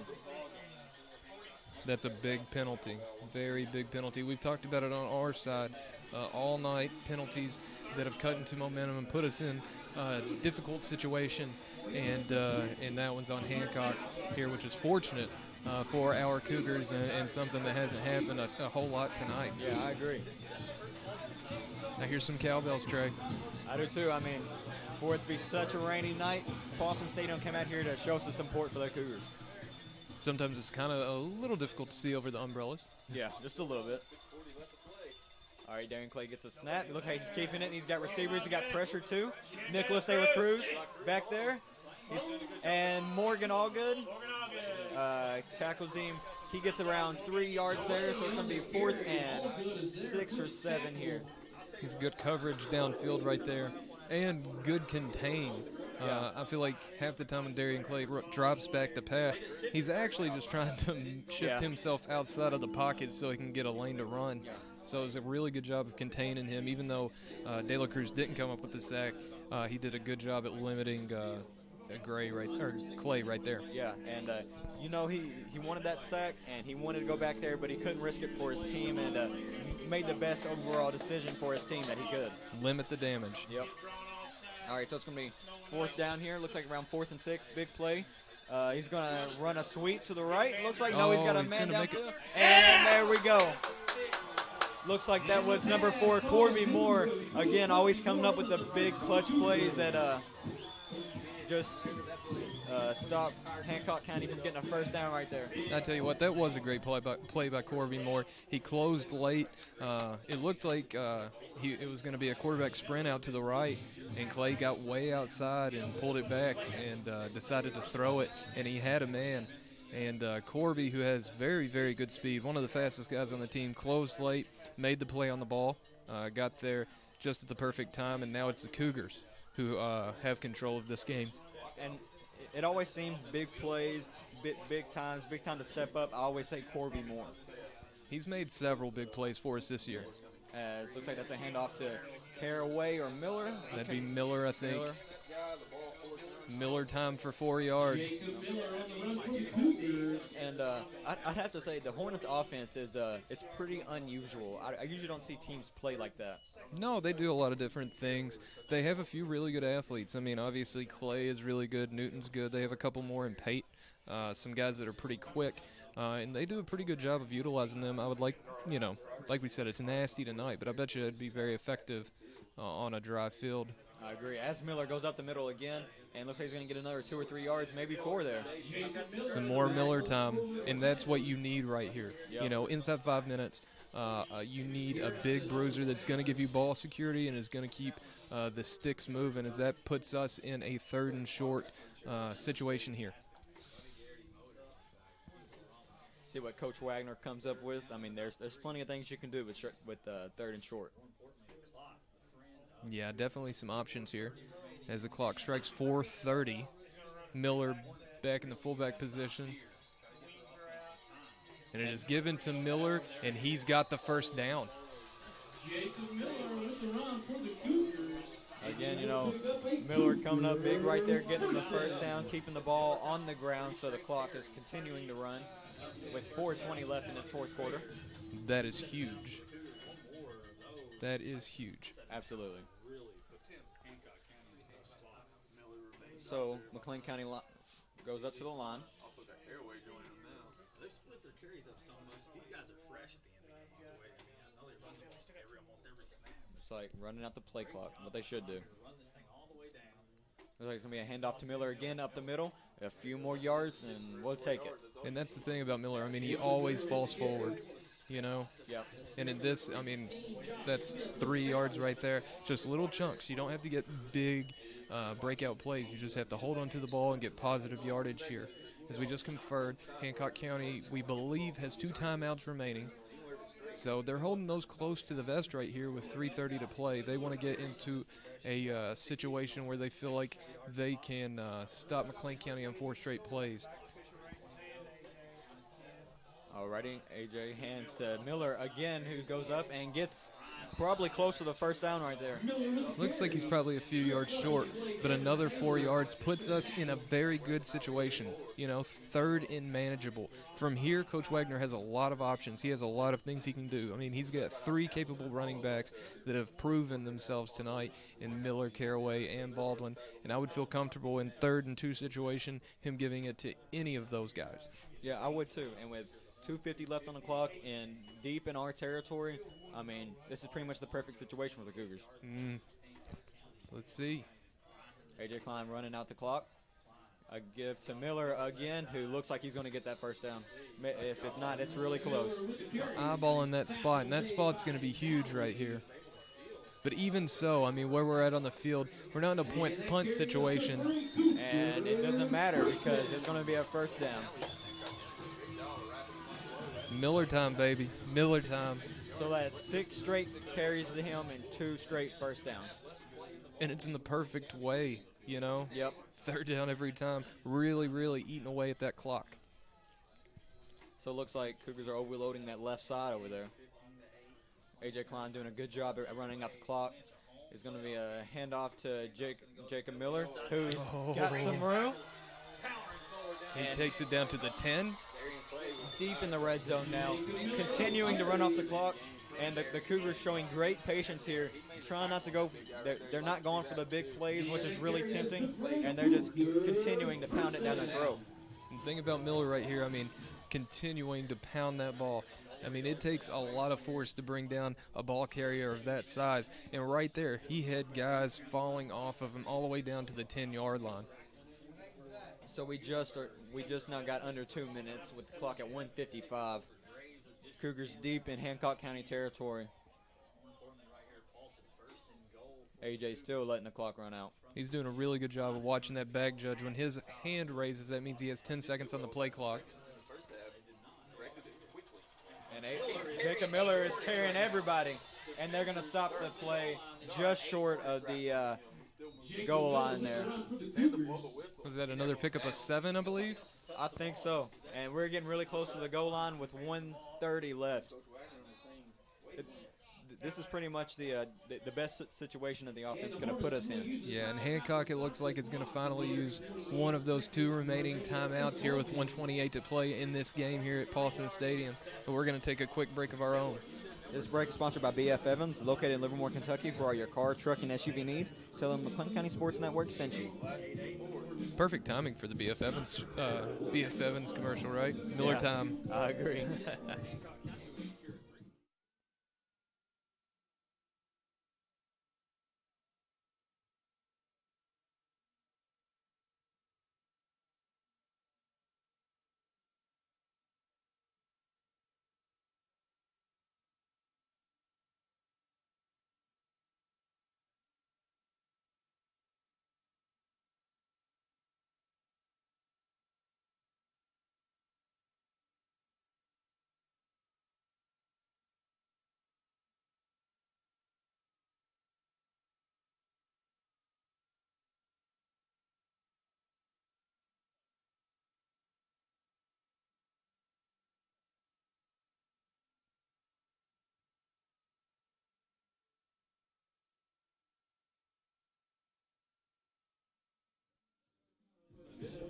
Alrighty, Cougar fans, we are back in action. There is around 1:30 left on the clock.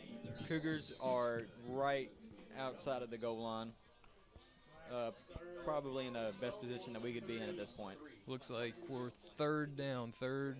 second down, 3 to go. And it's given to number 3, and he trucks a man as he goes in. Jacob Miller. What a drive right there, and what a drive by Jacob Miller. I think I counted 10 carries by him, 10 straight carries, 3 straight first downs, and a touchdown to probably seal off this game. It's safe to say that inside 5 minutes, with a lead, it is Miller time. I agree.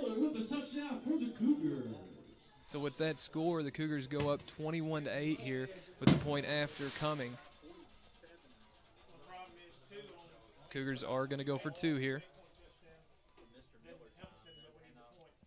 And it's given to Noah Baldwin. He is tackled well behind the line of scrimmage, but on the way down, it looked like, yes, there was a face mask penalty on Hancock County. So saddle up and ride again. Cougars will have the opportunity to retry this 2-point conversion. And it seems like nothing is going right for Hancock County right now. No. And, you know, the third quarter and a good portion of the fourth quarter, I felt the same way about McLean. But after Noah Baldwin's touchdown, I feel like it re-energized everyone, and we look like a completely different team here in the last 8 minutes. Yeah, Noah Baldwin completely turned a switch on for the whole team, not just himself. A.J. Klein with the sneak up the middle, looking for it, and he's got it. And looks like there's a nice 2-point conversion there. And with that, we're going to take a little timeout of our own. Sponsored by Z's Muffler, quality workmanship at competitive prices, located in Sacramento, Kentucky.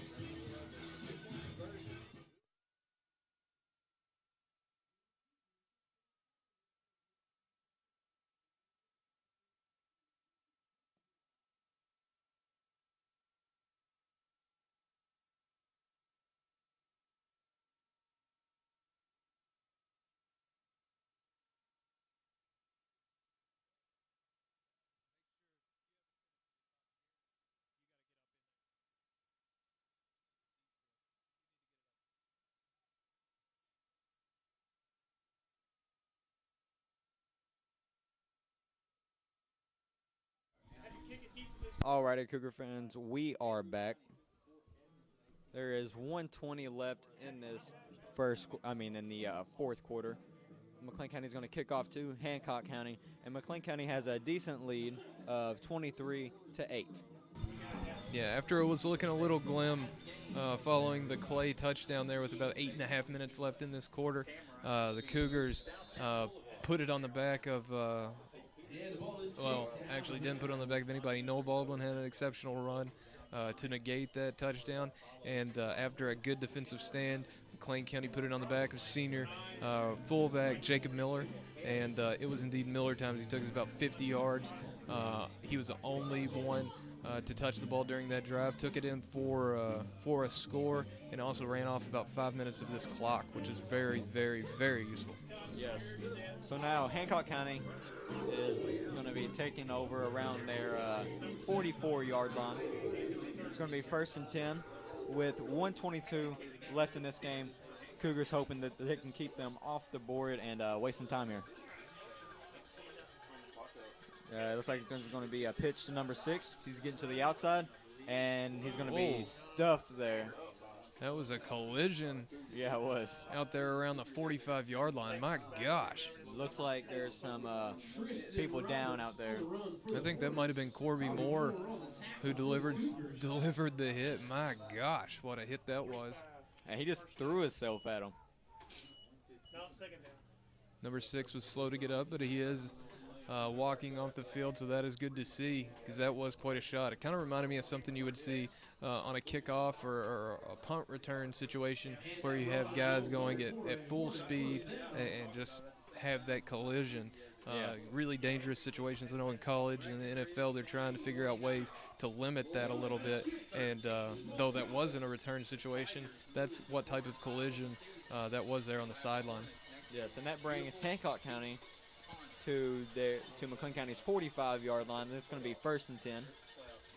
Looks like Darren Clay's going to get outside. He's looking for people down the field, and he throws out of bounds, it looks like. Oh, did he drop it? He dropped it, yes. Oh, okay. Number 4 dropped the ball there. A late penalty flag comes in. There it looks like there was a penalty. I didn't see where. Roughing the passer, penalty thrown against the Cougars. So it looks like a roughing the passer on big number 1 senior D lineman Colton Johnson, who must have hit Clay after he released that ball. We didn't see it. We were kind of looking at the result of the pass, but that's gonna move Hancock up to about the 30-yard line. Yes. Now, even though McLean County has a significant lead, they still need to keep Hancock County out of this end zone. Yeah, a quick score by Hancock County here. That leaves open a lot of possibilities. We saw earlier Hancock attempted a squib, and it almost turned into an onside situation. McLean County was fortunate to fall on top of that. That's actually right before the Noah Baldwin score. Yes. So that moves Hancock County up 1st and 10. Looks like the 30-yard line. Darren Clay under center, since number 20 in the motion. He's going to keep it, and he's got plenty of blockers, but looks like they're going to stop the play, but it looks like Munster got him first. It was Peyton Caraway there. Oh, Peyton Caraway got him first. Grabbed him by the shoulder pads and just couldn't take him down, but did enough to slow him down.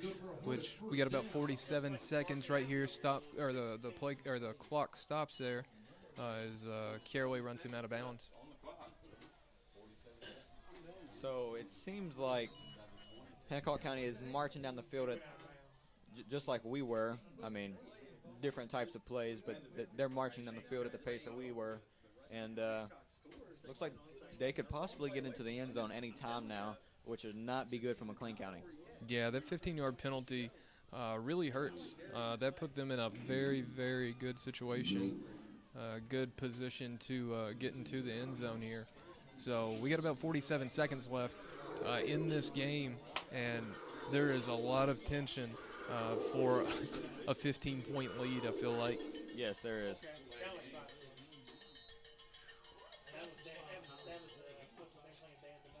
And timeout called by Hancock County here. wow. And with that, we're going to take a break of our own. This one's sponsored by Miller Building Supply, located in Sacramento, Kentucky.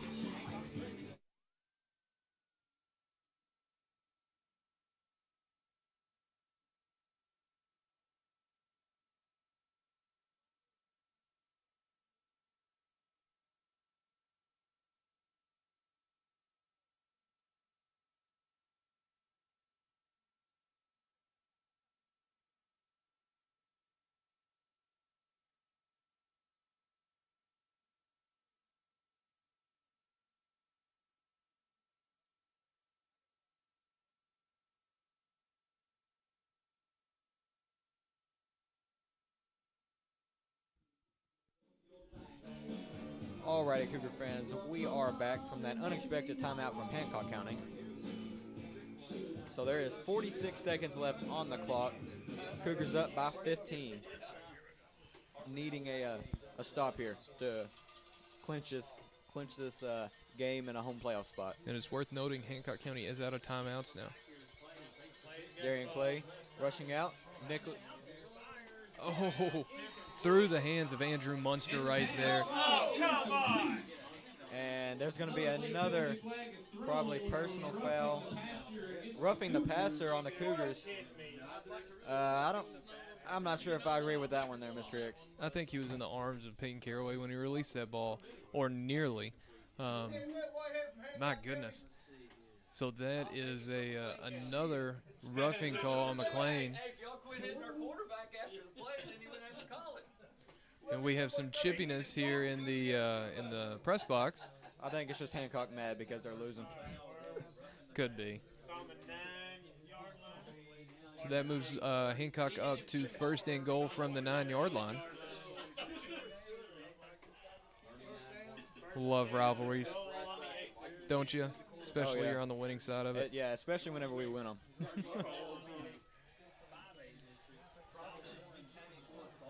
So there is now 40 seconds left.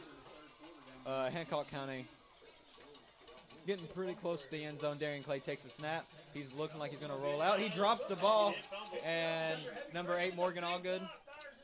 And he throws the end zone. Pass is incomplete. No roughing the passer there. Very surprising. Nobody touched him, so that's good. I'm still surprised. So 31 seconds here. Hancock is on the McLean County 8-yard line, second down, trying to get into the end zone.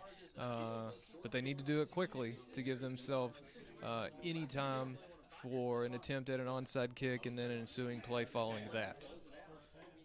Yeah, McLean County is just trying to run off as much time as they can. It's kind of unlikely they're going to stop them from getting the touchdown, but if they can take them more time to do the touchdown, it'll be a lot better on our side. I'm not exactly sure what's going on here. Okay, so maybe the issue that was being discussed earlier in this period was on the sidelines. We have a lot of cars, as you know, if you've ever been to McLean County High School. We have the hill, and there are a lot of parking spots up there where people, especially on nights like tonight, watch the game from their cars. They actually reserve those spots for the season and pay for their spots. Well, on the back side of the field, on the far side of the field, we have a truck that has its lights on, as well as a couple of other vehicles on that side, but not sure if they're having an issue with that or it's something else. But either way, I think we're about to play some more football. Alrighty.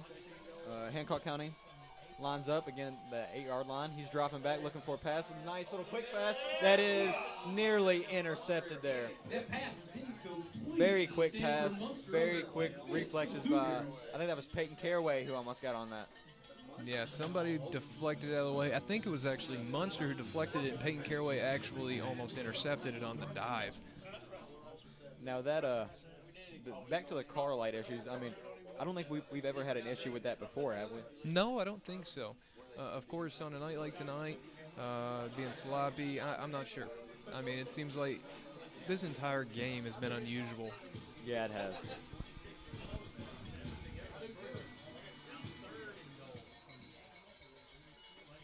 Clay back, looking to the end zone, and there's no way he could have caught that ball. No, that was well out of reach. We did have a little contact there. I don't know if that was Caps or Klein, but that was not a catchable ball, which brings up 4th down and 8 for Hancock County. So with 20 seconds, about 20 seconds left on the clock, this is pretty ideal for McLean County. Looks like McLean County might have called a timeout there. Yeah, so Coach Wagner's going to call a timeout here, and with that, we're going to take a timeout of our own. This one is sponsored by Tyson Foods.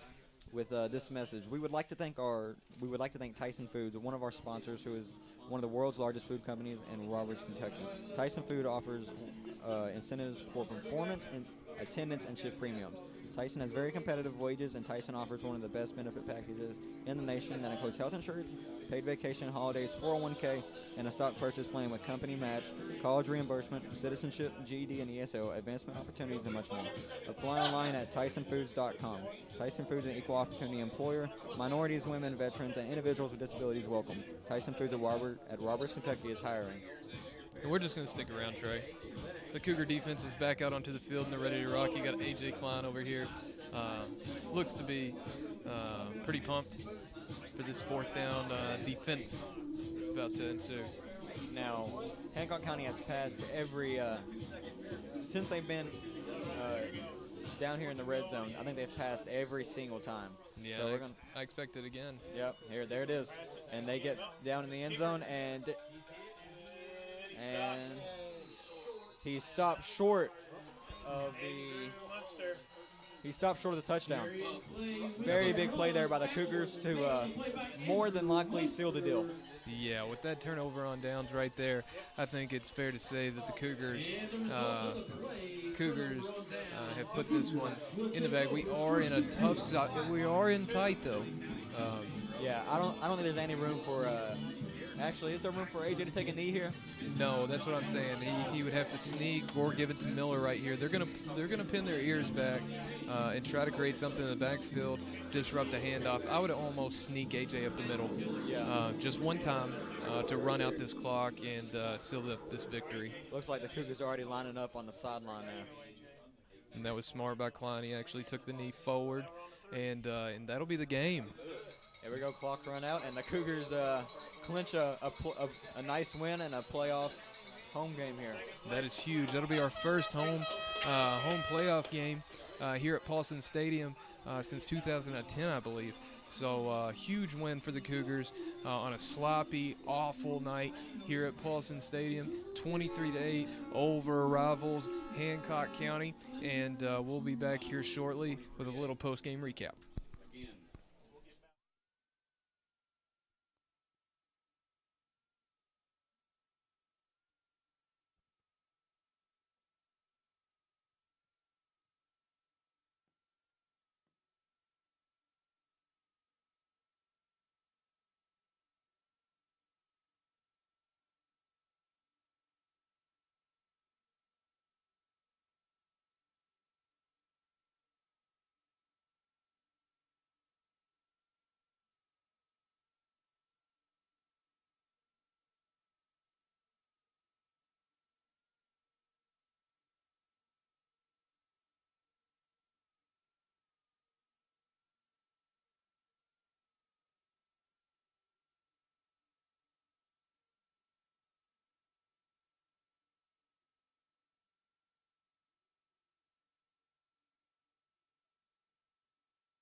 Alrighty, Cougar fans, we are back with this post-game show. We don't have stats, but I'm sure we can tell you a lot about the game. So, start off the game, Connor Baldwin gets almost kick return, touchdown, gets to about the 3-yard line. Starts off the game very well with the Jacob Miller touchdown. And then very slow, sloppy second, third, and mostly fourth quarter. And it didn't get exciting until almost halfway through the fourth quarter. And, Bub, what went right for us? Well, our ground game was really good. Obviously, it is every game. It's the only game we have. We don't pass. Yeah, I agree. And, I mean, putting us on our backs a little bit with the Hancock County touchdown and then a 2-point conversion, giving them a lead of 1. Putting us on our backs, and then Noah Baldwin comes, runs, gets us the touchdown, gets us all pumped up. And then Hancock County gets the ball. They try to do something with it. Doesn't happen. We give it to Jacob Miller, try to take some time off the clock, and end up getting a touchdown out of it. You know, this game we tried something new on defense. Lennon Caps played stud linebacker the whole game instead of corner. AJ played the whole game at corner.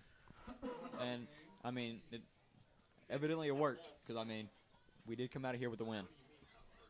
It's all that matters. Doesn't matter what you do to get it. It's just that you get it. And for the last home regular season game, it's nice for this to happen to the 18 seniors who have stuck with this almost all 4 years.